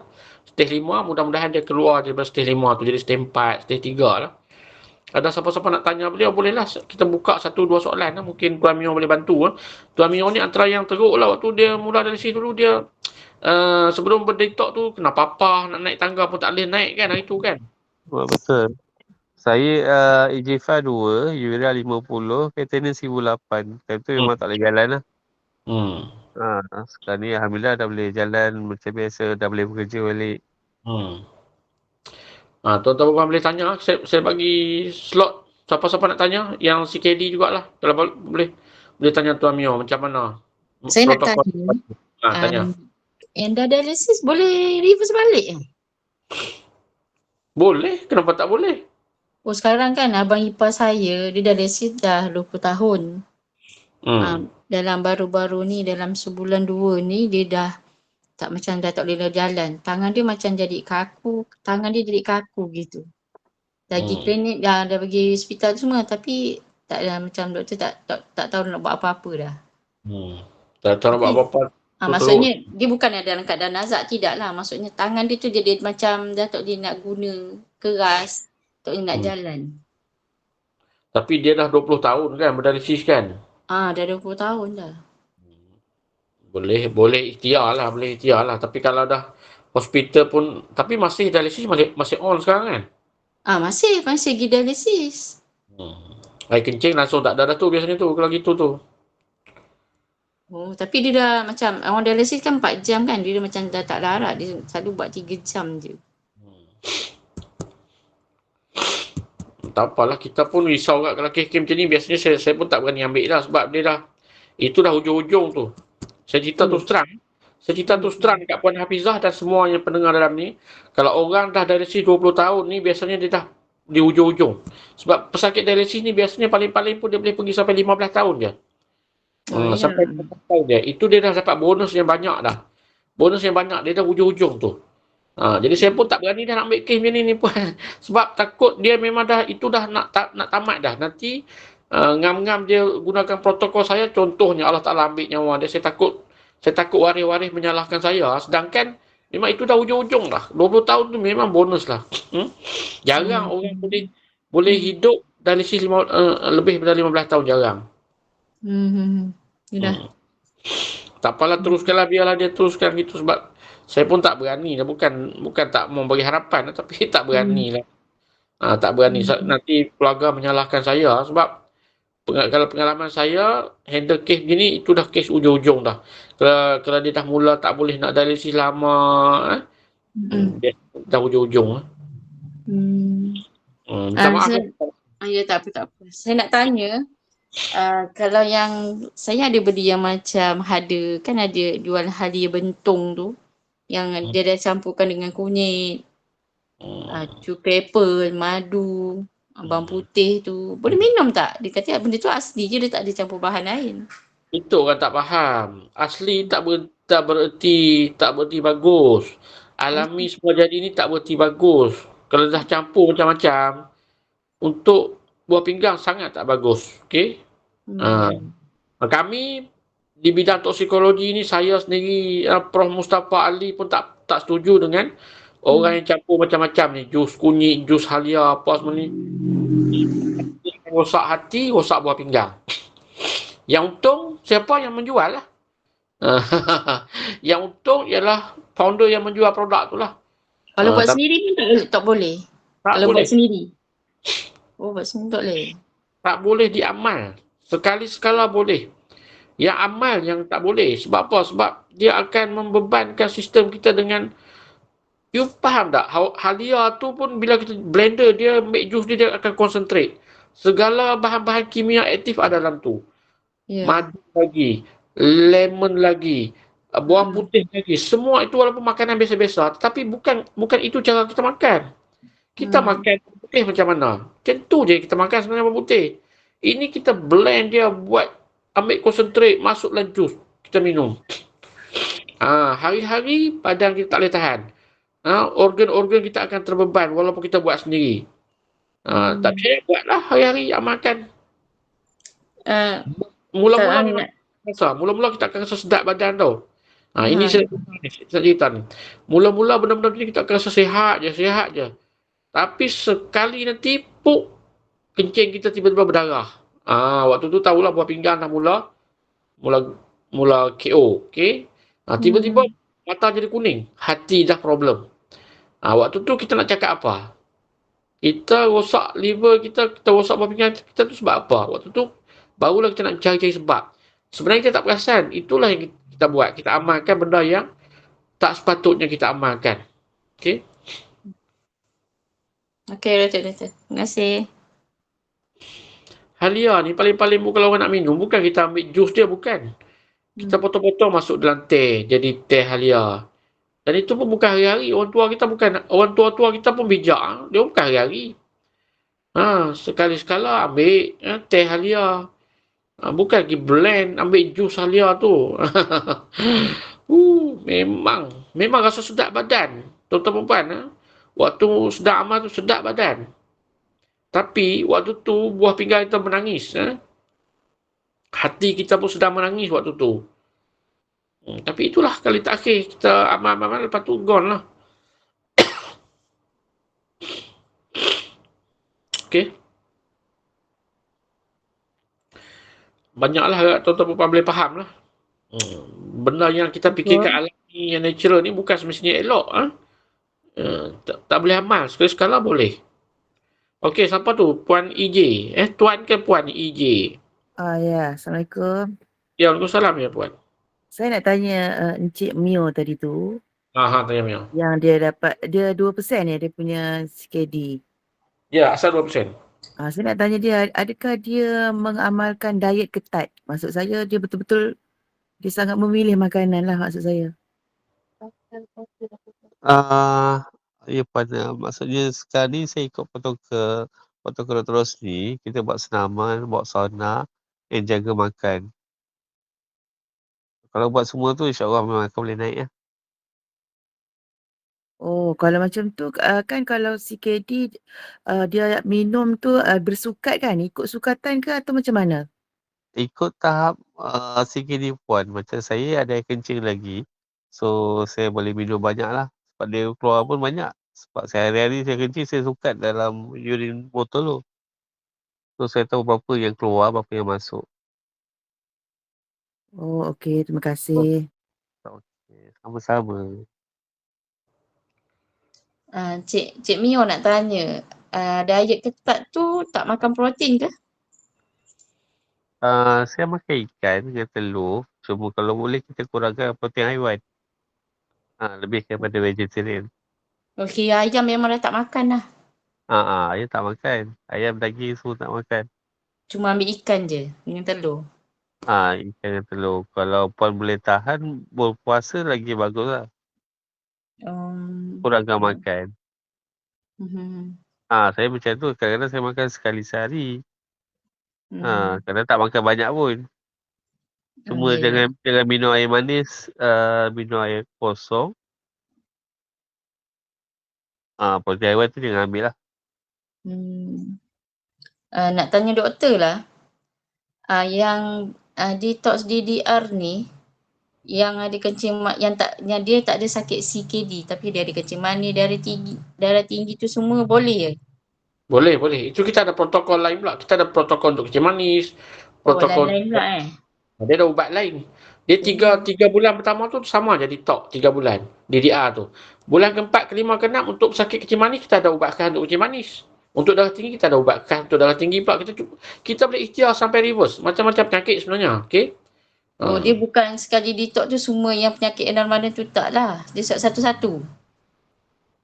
Tak, dia apa penyakit pun, CKD misalnya, kita akan mula dengan detox 3 bulan.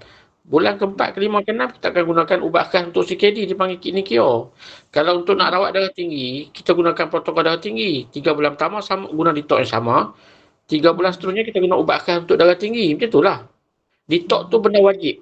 Detox ni macam membuka rawatan lah. Pembuka rawatan kita gunakan detox tu.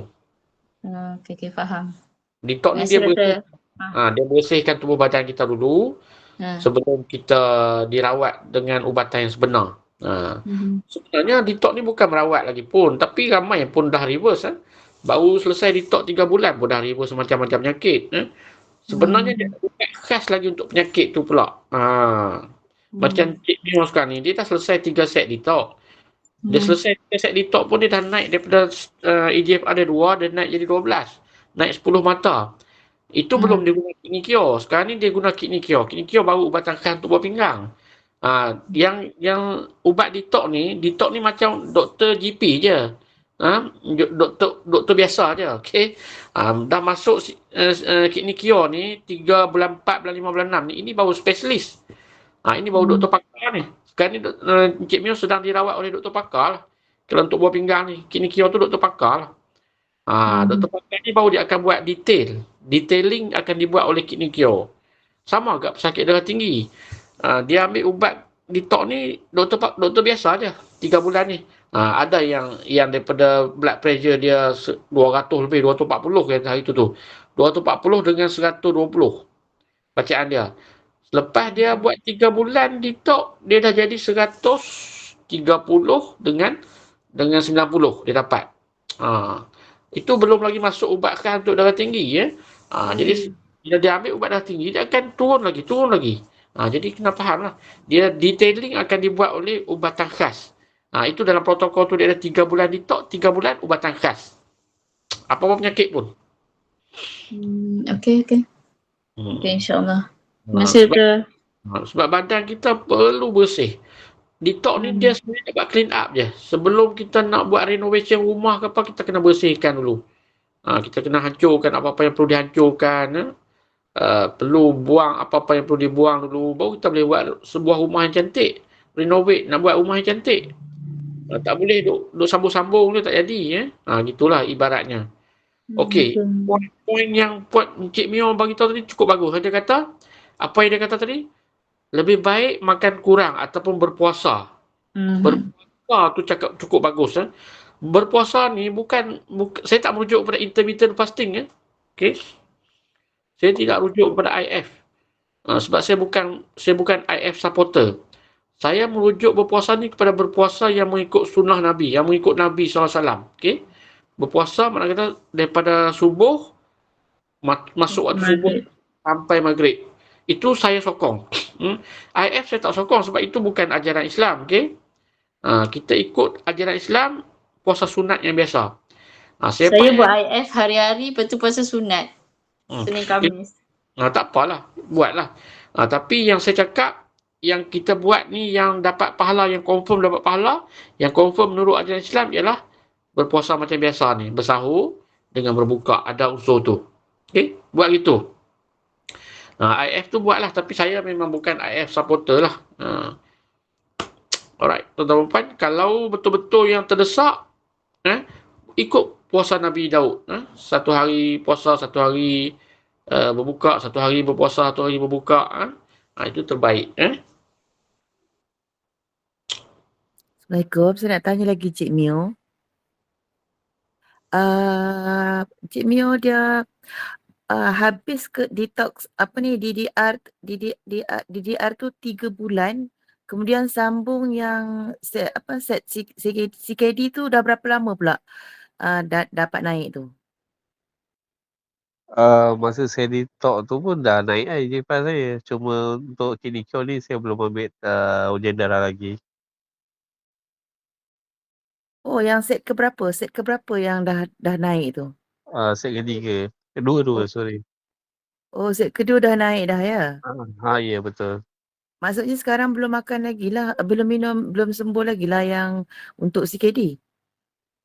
CKD kalau kita sembuh atas 90, saya baru 12 yang dah saya test tu, ujian darah.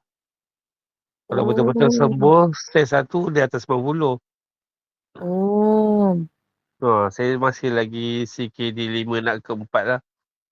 So nanti insyaAllah habis set untuk klinikal ni, saya akan buat test lab lah untuk ujian darah.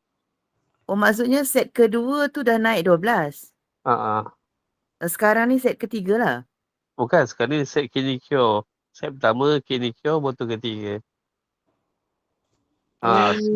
Selang-selang. Setiap satu set tu ada 3 botol. So 3 ada 9 botol lah untuk DDR tu. Mungkin Puan EJ tak faham lagi. Kejap. Saya tak faham. Okey, saya faham soalan Puan EJ tu. Cik Mio tak dapat tangkap tu apa yang Puan EJ. Okey, Puan EJ, dia prosedur berdetox 3 bulan. Kena faham tu dulu. 1 bulan dia ada 3 botol. Satu set detox tu 3 botol. Okey. Puan Mio ni dia ambil 1 set 3 botol untuk bulan pertama, detox selesai. Lepas tu dia ambil set kedua 3 botol lagi untuk bulan kedua. Waktu tu dia test EGFR dia daripada 2, asal sebelum dia ambil bacaan dia 2 dah, tinggal 2% dah pinggang dia. Dia dah dialisis dah pun. Waktu dia ambil detox dia memang dia dah on dialisis. Dan badan dia waktu tu memang teruk. Nak naik tangga pun kena papah lah apa lah. Memang dia lemah lah badan dia, okey. Sebelum berdetox tu. Dan waktu tu pun dia sudah berdialisis, okey. EGFR dia 2% je tinggal pinggang dia. Tapi dia try detox ni, lepas bulan kedua dia selesai 6 botol, dia selesai 2 set, dia punya EGFR dah jadi 12. Lepas tu, dia sambung lagi dengan set ketiga. Lepas dah sambung set 3 tu, 9 botol lah detox. Dah selesai set detox 3 bulan ni, baru dia buat kidney cure tu. Set untuk CKD yang specialist tu, dia panggil sebagai kidney cure. Kidney cure, dia baru guna set pertama. Tetap 3 botol ke set pertama. Set pertama, botol kedua kata dia bagi tahu tadi tu. Okey. Jadi dia belum lagi habis pun set untuk Kinikio tu. Dia sekarang ni bulan keempat lah. Bulan keempat. Tapi dia tak pakai dah detox ni sebab detox 3 bulan je.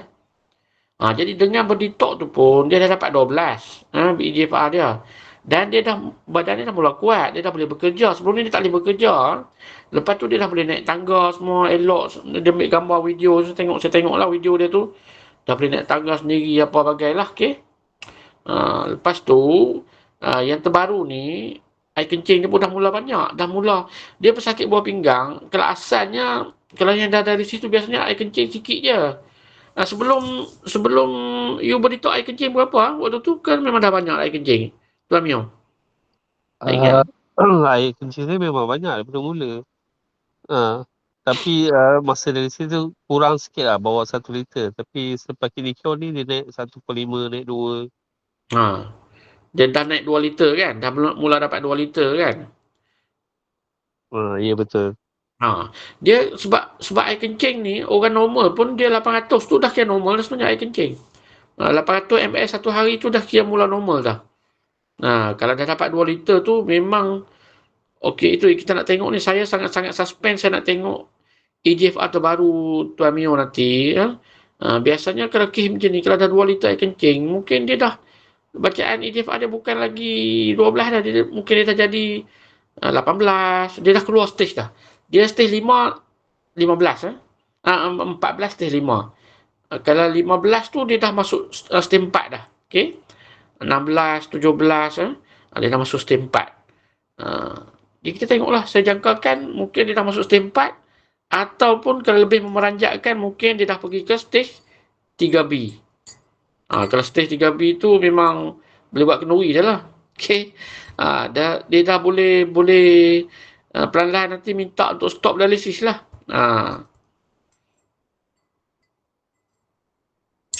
Baik, terima kasih doktor. Faham dah Puan EJ? Ya, faham dah. Tapi saya ada sikit. Yang kata tu, kita tak boleh ambil kalau sekiranya bacaan tak sampai 20. Itu yang saya tak faham sikit. Macam mana? Tadi Tuan Mio sebut, dia kata kita tak boleh ambil CDQ kalau tak sampai 20. Maaf kalau saya silap, Tuan Mio. Bukan. Dia macam ni. Dia masuk dia tu, dia tak boleh ambil sikit Kinikio tu selagi tak habiskan set detox 3 bulan tu. Set detox 3 bulan tu selesaikan dulu, barulah dia akan mulakan Kinikio. Okey. Dia tak ada kaitan dengan EGFR pun. Okey. Kinikio ni dia memang dalam protokol tu, dalam prosedur tu, selepas habis 3 bulan detox memang dah boleh mula protokol Kinikio pula, ambil Kinikio. Okey. Sebab dengan harapan Kinikio ni dia akan menaikkan lagi EGFR dia ke 20. Akan naik lagi EGFR dia ke 30. Dia kalau dah 30 ke atas, orang yang dah dialisis boleh dah minta untuk stopkan dialisis. Sebab itu sebenarnya hak masing-masing yang dijamin oleh Perlembagaan Malaysia. Okay? Sebab mana ada doktor boleh tahan dah kalau EGFR kita dah lebih 30, kita masih lagi dialisis. Tak betul. Itu dah salah. Masuk EGFR 30, mana kata apa, buah pinggang kita dah berfungsi 30%. Buah pinggang kita dah boleh berfungsi dengan baik. 30% tu cukup baik dah tu. Dia dah boleh mula berkencing, boleh mula memproses urea dan sebagainya lah. Baik, terima kasih doktor. Okey, alright. Ada apa-apa soalan lagi? Soalan umum untuk pelbagai penyakit kita buka. Untuk GGA, gastritis, GERD, anxiety, panic attack, untuk gout, untuk macam-macam lah. Untuk fibroid, cyst, endometriosis, arthritis. Anak saudara saya ada anxiety. Dia kadang-kadang dia disebabkan masa COVID tu, dia kena vaksin, lepas tu dia bercampur dengan vaksin kancing gigi. Jadi dia kena sawan. Sekarang dia macam anxiety. Takut yang sangat-sangat, umur dah 20 tahun. Macam mana doktor Sama. perangai dia pun macam dah jadi budak, macam budak. Dia akan jadi sakit mental tu. Anxiety ni kalau dah rawat dia akan rujuk ke pakar psikiatri ya. Dia bukan lagi doktor biasa ambil tu kes tu. Memang dia dah pergi psikiatri dah. Psikiatri kan, dia orang anggapkan sakit mental dah. Sebenarnya boleh reverse. Sebenarnya bagi detox ni 3 bulan. Okey, lepas tu bulan yang keempat, kelima, keenam kita gunakan ubat khas untuk anxiety, untuk nak rawat mental dia. Okey. Dia akan jadi manusia normal balik insya-Allah. Tapi kalau dibiarkan selama-lamanya jadi gitu, dia takkan reverse tu. Selagi tak buang racun vaksin dalam badan dia takkan reverse. Dia gitulah tu. Pengalaman kami memang reverse. Pengalaman kami, pesakit-pesakit anxiety ni adalah seorang yang paling teruk. Dia dah mental teruk sampai kena ikat di katil. Okey. Ni orang Sarawak kena ikat di katil. Ada 3-4 kali cubaan nak bunuh diri, dah guna pisau nak toreh tangan dia apa semua tu. Teruklah. Dia kena ikat di katil oleh doktor. Dia detox sebulan je rezeki dia. Selesai semua. Dia jadi manusia normal dah sekarang ni.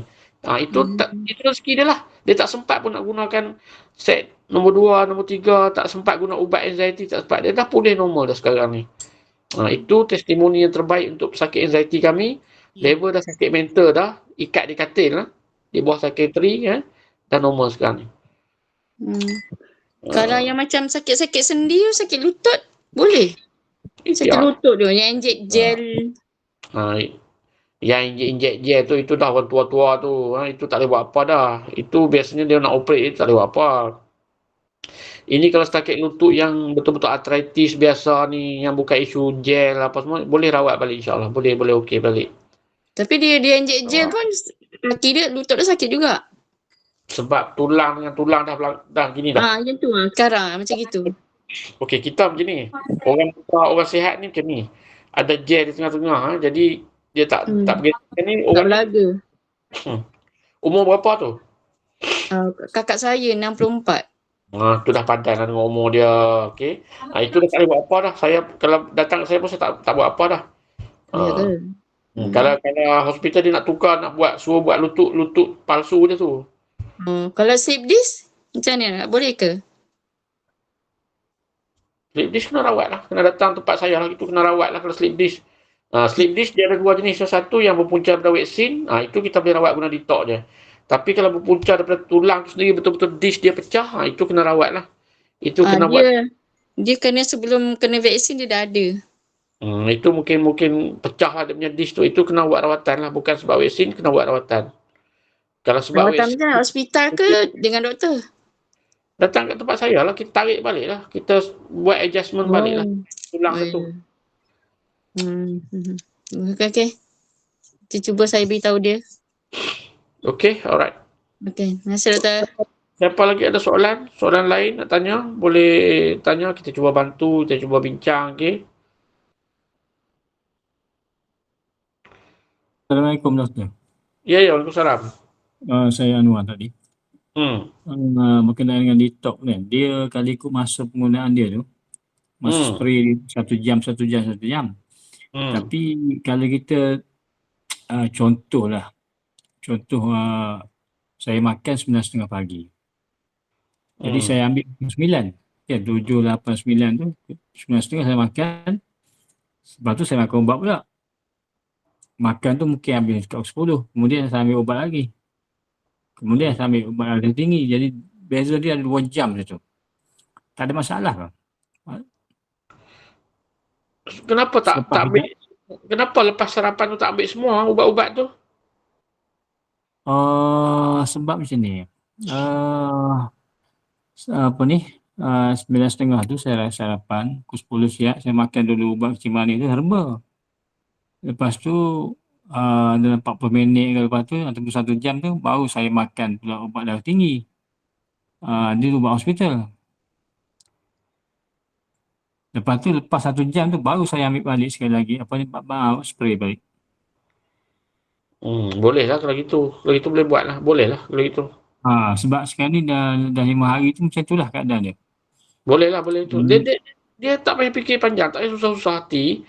Dia konsep dia 1 jam. Ubat saya mesti 1 jam duduk ubatan lain tu je. Hmm. Buat dah ijaz lah macam mana. Yang penting ubat saya tak boleh kurang dari 1 jam. ubatan lain ambil 1 jam, kemudian baru start ubat saya. Jarak dia gitu je. Maknanya dia kita jarakkan lama tu sebab kita makan ubat si manis, kemudian ubat darah tinggi kan. Tak ada Okey. salah. Okey, memang itu bukan. Itulah yang saya suruh buat pun. Okey. Terima kasih Doktor. Right.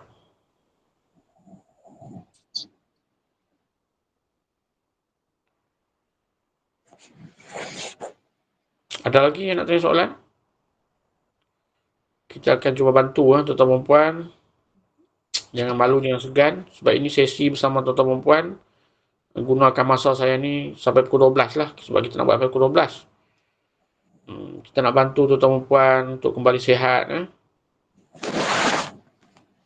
Kita bagi komitmen, kita spend masa, kita nak sembang tuan-tuan dan puan lah. Sebab saya tak nak lah tuan-tuan dan puan diabaikan.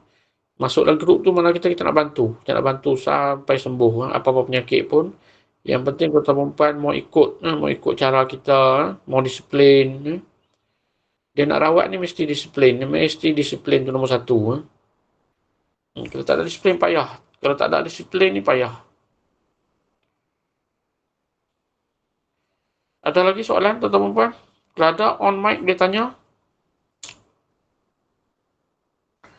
Ataupun Puan Aisyah boleh baca, kok ada soalan bertulis ke yang belum kita... Doktor. Satu lagi. Ya. Sauna tu sepatutnya berapa hari kita pakai? Setiap hari ke ataupun? Dia sauna ni saya suruh sehari sekali buat prosedur dia. Dalam protokol tu sehari sekali. Tempoh dia sampai sembuh lah. Bukan maksudnya tempoh kita guna tu setengah jam ke? 1 jam sampai berpeluh-peluh ataupun sampai berpeluh lah. Dia 1 jam ataupun sampai berpeluh-peluh. Sampai dia stop lah. Contoh. Pagi kita ada aktiviti lah. Maknanya kalau saya ni berkebun lah kan. Memang kita berpeluh lah. Adakah petang tu kita perlu apa nama ni? Perlu guna sauna lagi? Dia malam. Dia kena guna waktu sejuk, waktu keadaan badan kita sejuk, okey? Oh, malam. Dia sauna dengan kesan berkebun tak sama tuan. Okey, Tuan Anwar, kenapa? Ya. Sauna ni dia dalam keadaan kita relax, tak memerah otot kita semua ni. Kalau kita rajin berkebun ni, kita memerah tenaga, menggunakan segala otot-otot kita. Saya tak galakkan untuk pesakit buah pinggang ni. Pesakit buah pinggang reverse, dia tak boleh buat kerja-kerja berat ni. Tak boleh dah buat kerja-kerja berat. Dia susah nak reverse. Dia nak berpeluh ni melalui sauna, itu yang terbaik untuk pesakit CKD ni. Sebab apa? Sebab bila tuan bekerja keras di kebun, okey, memang kita punya kreatinin akan naik. Masa kita akan tetap merosot, okey. Kreatinin akan naik. Jadi buah pinggang memang akan makin teruk sebab dia terbeban lah. Kena kurang-kurang sikit. Kebun tu tak apalah, sementara ni kita nasihat kan, okey. Ya.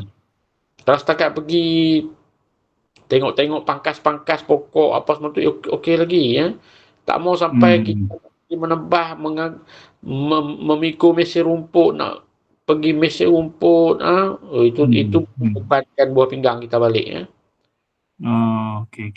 Angkat barang berat-berat di kebun tak boleh Kalau setakat pergi nak tengok, nak pangkas, nak petik buah ke apa, itu okey.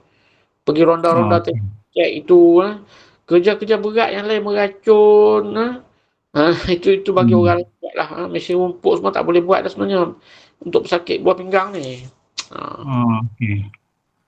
Okey. Terima kasih Doktor. Faham lah, kita rehat dulu 6 bulan je. 6 bulan je kita rehat, tak buat kerja-kerja ni. Sebab dia bila kita lagi banyak berehat untuk pesakit CKD saya tak cakap untuk pesakit lain tak apa. Untuk pesakit lain yang tak ada masalah buah pinggang, you boleh je buat, bagus je buat kerja-kerja kebun, kerja-kerja aktif ni bagus. Tapi untuk pesakit buah pinggang ni tak boleh tak boleh. Kadang-kadang tu angkat-angkat pasu yang berat pun kreatinin naik, okey. Kreatinin naik, urea naik, eGFR merosot, okey.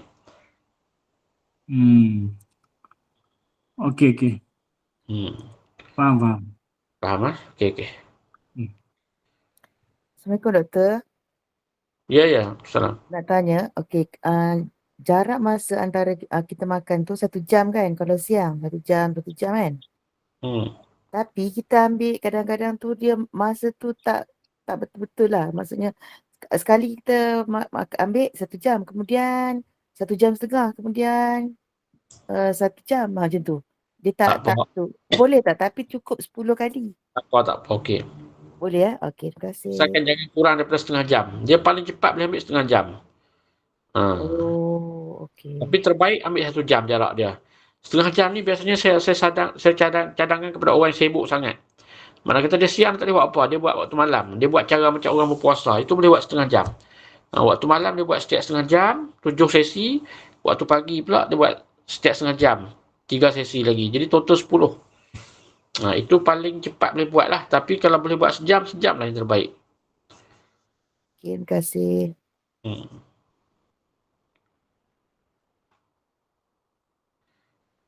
Assalamualaikum doktor. Waalaikumsalam. Ya, Puan Fauziah. Ya, saya ni bercakap bagi pihak suami saya. Hari tu sebotol yang CKD yang pertama tu dia makan, nampak macam dia lemah sangat. Tapi bila botol kedua nampak dia cergas sikit. Lepas tu air kencing dia pun masa dia nak kencing yang awal-awal sebelum ambil CKD ni dia sakit, susah nak kencing. Lepas tu kita bila ambil CKD ni kita bantu dia dengan minum air gau. Dia berdua tu lah dengan spray tu dengan botol dia air gau dia minum tu nampak kencing dia lancar tak sakit dah. Okey lah. Sekarang masih lagi botol kedua dan insya-Allah esok nak ambil darah lah. Check ada appointment di hospital. Okey. Dia stage berapa? 4.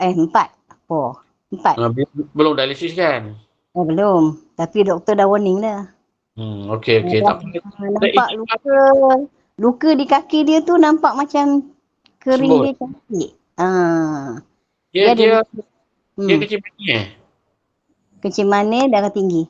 Okey. Sekejap. EGFR dia berapa sebelum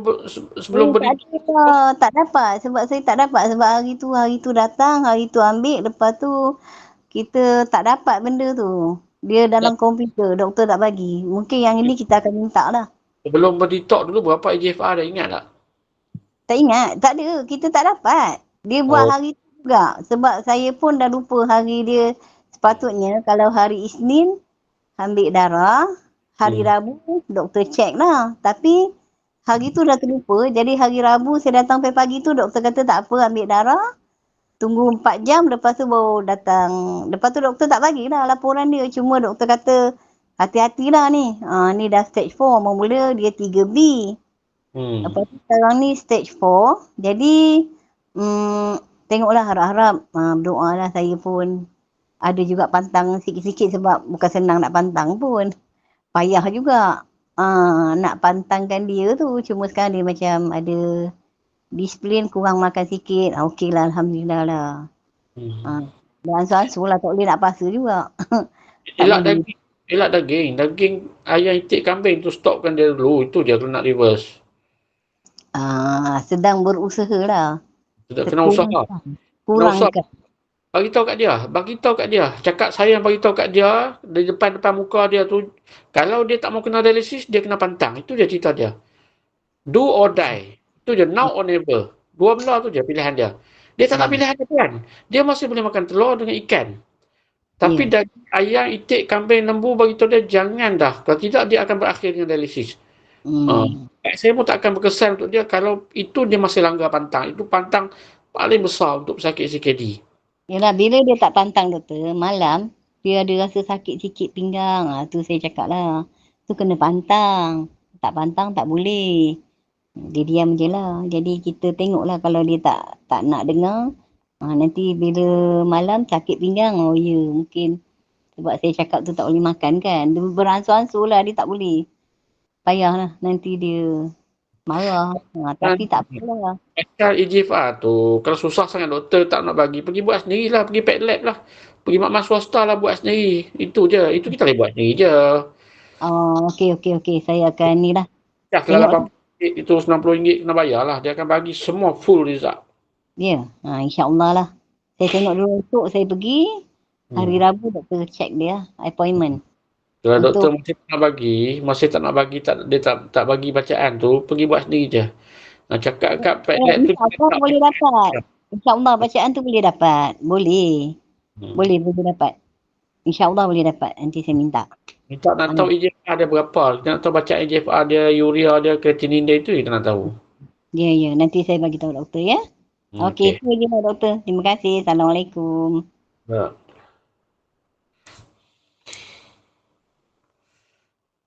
Okey, tuan-tuan dan puan kena pantang. CKD memang kena pantang. Okey, ada soalan apa-apa lagi tuan-tuan dan puan? Pasal penyakit lain pun kita layan ke yang risau. Tanya dia. Puan Aisyah ada lagi ke dalam live ni, Puan Aisyah? Cuba baca kalau ada soalan-soalan yang tertangguh yang belum dijawab.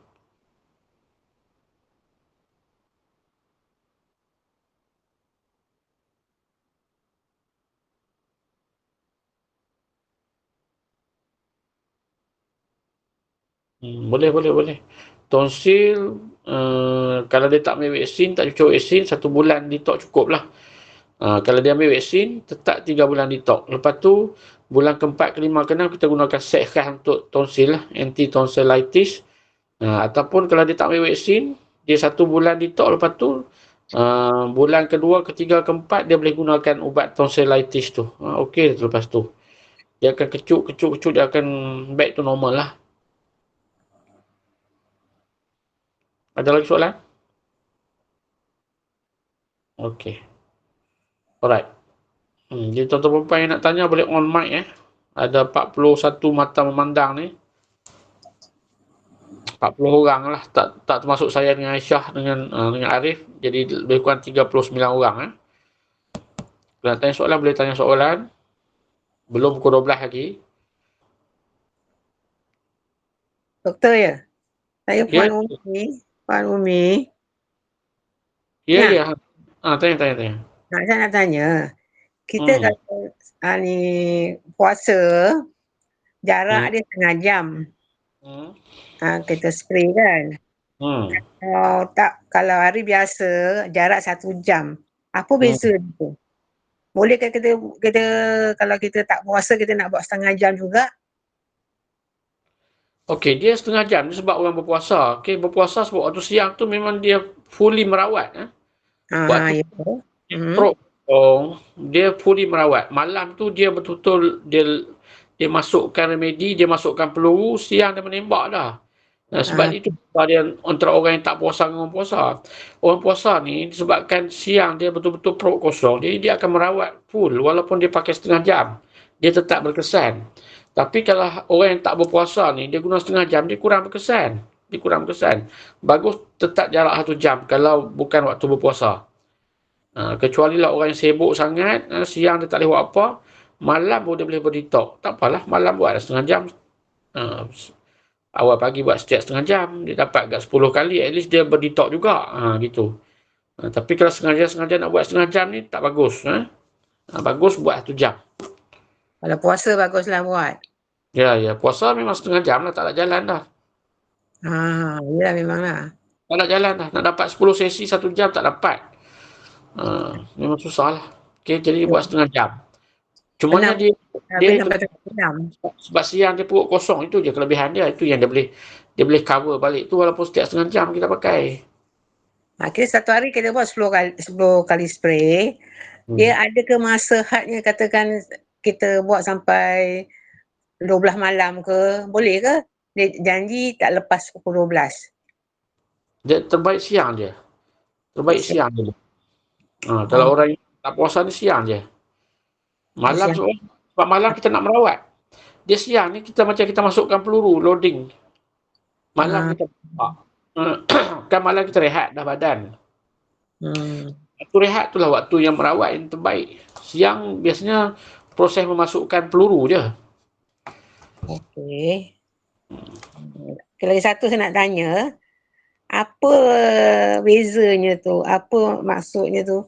Yang kita jenis-jenis ubi semua kita tak boleh makan sebab gula ke ataupun karbohidrat tinggi, macam mana tu? Macam ubi kayu lah, ubi kentang. Siapa kata tak boleh makan? Ha. Siapa yang kata tak boleh makan? Ada saya beritahu ubi tak boleh makan ke? Itu dielakkan lah, jangan, kalau boleh jangan makan. Siapa kata? Kalau dalam protokol CKD saya tak ada pernah tegah makan ubi kayu. Saya tak pernah tegah makan ubi keledek, tak pernah. Ada saya dengar juga ada doktor-doktor cakap yang apa potasium dia tinggi tu.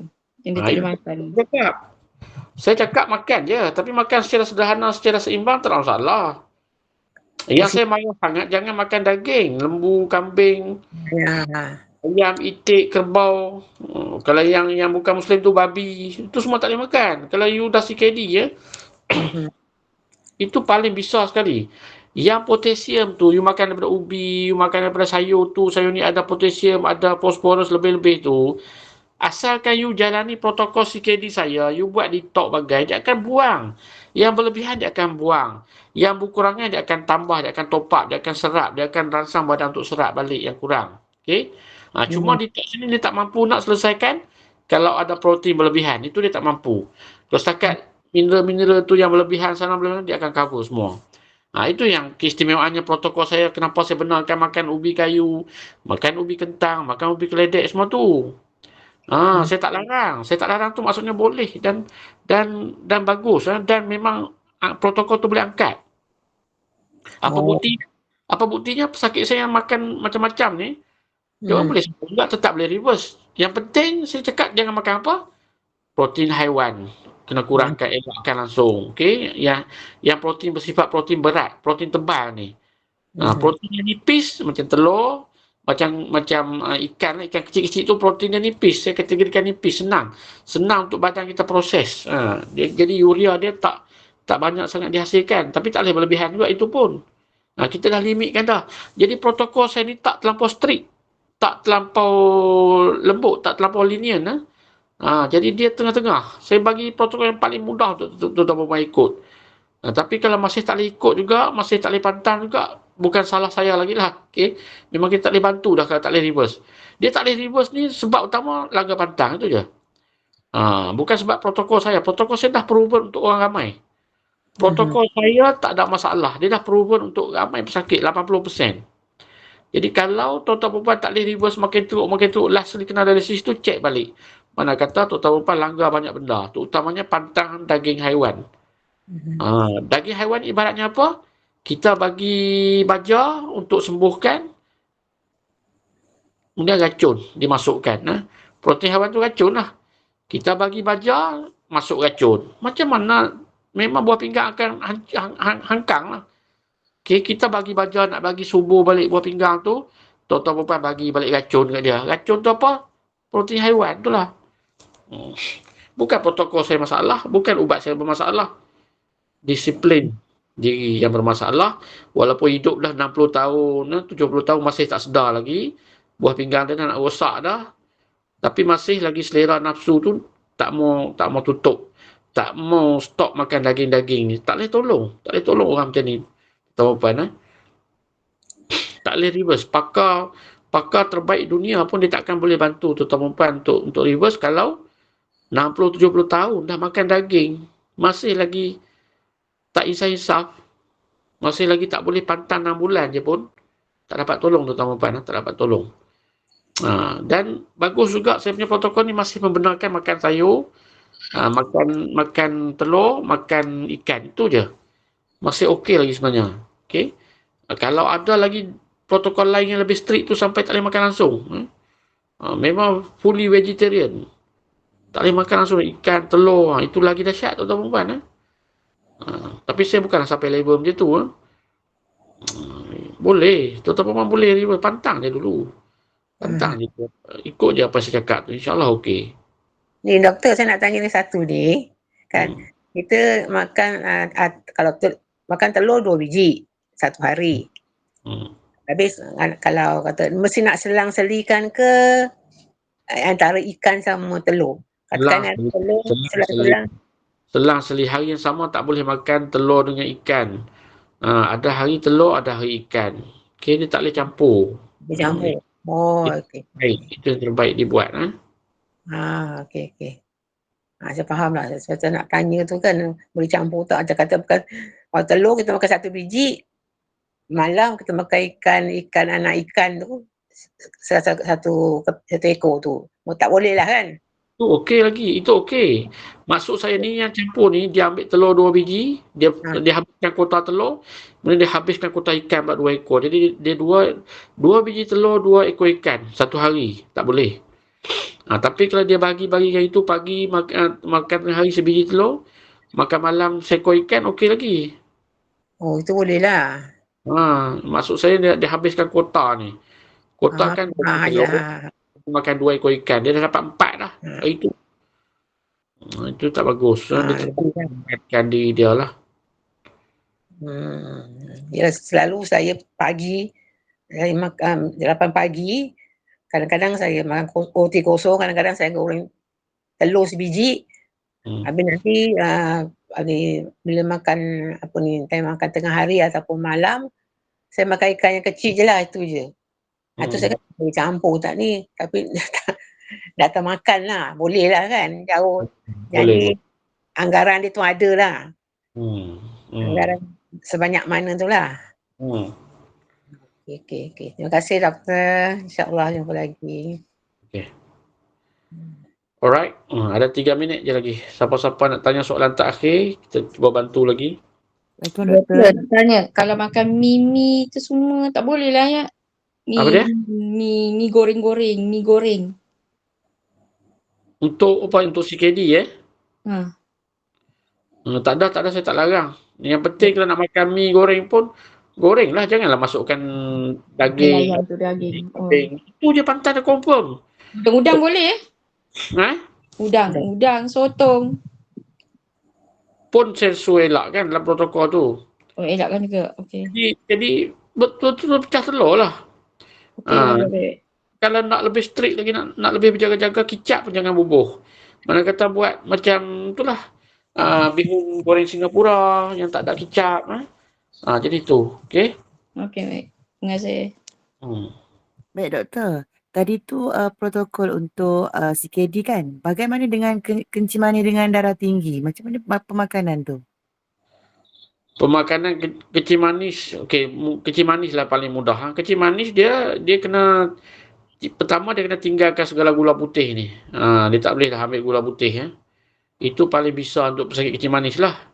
Semua pemaklum kan. Lepas tu untuk makanan dia, portion nasi itu memang dia dah kena kecilkan portion dia. Dia tak boleh makan macam orang CKD ni yang tak ada kencing manis, masih lagi boleh makan portion biasa, nasi. Tapi kalau yang betul-betul dah ada kencing manis, memang portion dia kena kecilkan. Mungkin dia kena makan suku je nasi. Dia boleh makan banyak kali tapi portion dia sikit. Dia kerap makan, portion dia kecil. Setiap kali makan mungkin 1 sendok je, okey, nasi. Lepas tu dia perbanyakkan macam sayur-sayuran, gitu. Bawang-bawang dia masukkan, gitulah. Lepas tu dia sebab ini jangan campurkan dengan CKD. Kalau nak cakap pasal kencing manis, yang saja yang kencing manis dia tak ada masalah CKD ni. Dia boleh makan ikan, ayam, kambing ke apa ke dalam menu tu. Dia boleh lebihkan protein tapi dia kena kurangkan karbo. Okey. Itu pesakit yang betul-betul kencing manis sahaja. Dia tak ada isu CKD apa semua tu. Okey. Lepas tu dia ambil lah ubat protokol detox macam biasa 3 bulan. Lepas tu bulan ke-4 ke-5, ke-6 dia ambil ubat khas untuk kencing manis. Dalam tempoh 6 bulan, kalau dia buat protokol yang kurangkan karbo, lebihkan sayur-sayuran, buah-buahan dengan protein haiwan, dia akan okey, dia akan reverse tu nanti. Boleh faham? Boleh Puan AJ? Itu kalau untuk kencing manis. Itu kencing manis darah tinggi? Darah tinggi dia kena tengok apa pantang dia juga. Darah tinggi ni sebenarnya dia boleh makan banyak lagi benda. Dia nasi dia boleh makan macam biasa. Untuk yang darah tinggi ni dia benda yang berlemak-lemak dia kena kurangkan. Macam contohnya kalau dia nak makan daging pun boleh sebenarnya, tapi dia mesti buang segala bahan-bahan yang berlemak yang dalam daging tu. Dia makan lean meat. Dia kena makan itu. Lepas tu teknik masakan dia pun dia tak boleh yang bergoreng-goreng. Dia lebih pada sup-sup yang kurang minyak, kurang lemak, okey. Kurang garam. Gitu. Dia kat arah begitulah. Lepas tu sama-sama agak protokol dia detox 3 bulan. Ambil ubat darah tinggi 3 bulan lagi, dan dia kena banyakkan minum air. Air dia kena cukup dalam minuman harian dia. Setiap 25 kg berat badan dia kena ambil 1 liter air. Kalau berat badan dia 50 kg dia kena dapatkan 2 liter air lah sehari. Orang darah tinggi ni biasa saya dapati kurang minum air. Pesakit yang ada masalah darah tinggi ni kebanyakan kurang minum air kosong. Yang pertama. Yang kedua juga untuk pesakit batu karang. Sama juga dia orang kurang minum air kosong. Jadi dia kena lebihkan minum air kosong, cukup ikut berat badan dia. Lepas tu dia amalkan protokol tu, dia jaga makan. Dia tak seteruk yang pesakit kecil manis dengan CKD lah. Kalau darah tinggi ni. Lepas tu dia boleh buat amalan-amalan macam apa? Macam dia darah tinggi ni dia Allah dengan benda yang masam-masam. Dia amalkan cuka apple. Dia amalkan limau nipis punya jus. Dia amal gitu memang Allah tu. Darah tinggi dia akan turun. Dia akan back to normal dalam tempoh 3-6 bulan tu. Bila sembuh, dia sembuh tau. Pesakit darah tinggi kecil manis ni yang pengalaman sudut rawat ni, kalau lepas dia orang jalankan protokol tu, kalau dia orang sembuh betul-betul. Mana kata lepas dia orang dah stop protokol, saya tak ambil dah ubat saya pun, asalkan dia orang jaga makan, jaga exercise macam biasa, dia orang tak akan kena lah penyakit tu. Dia boleh hidup sihat normal je. Tapi bila dia amal balik minum gula, teh tarik, roti canai hari-hari, dia akan kena balik lah. Itu dipanggil sebagai gaya hidup dia. Gaya hidup yang tak sihat, makan pun tak sihat ni, dia akan kena balik lah. Tapi kalau dia jaga balik, dia dah bertaubat, dia tak buat dah benda-benda jadi punca kepada kena kecil manis darah tinggi dulu, dia tak akan kena. Dia boleh hidup terus tanpa ubat pun. Okey, alright, dah pukul 12. Jadi setakat ni dulu. Terima kasih, Doktor. Mudah-mudahan banyaklah yang tuan-tuan perempuan dapat belajar, dapat pengajaran malam ni. Okey, Assalamualaikum dan selamat malam.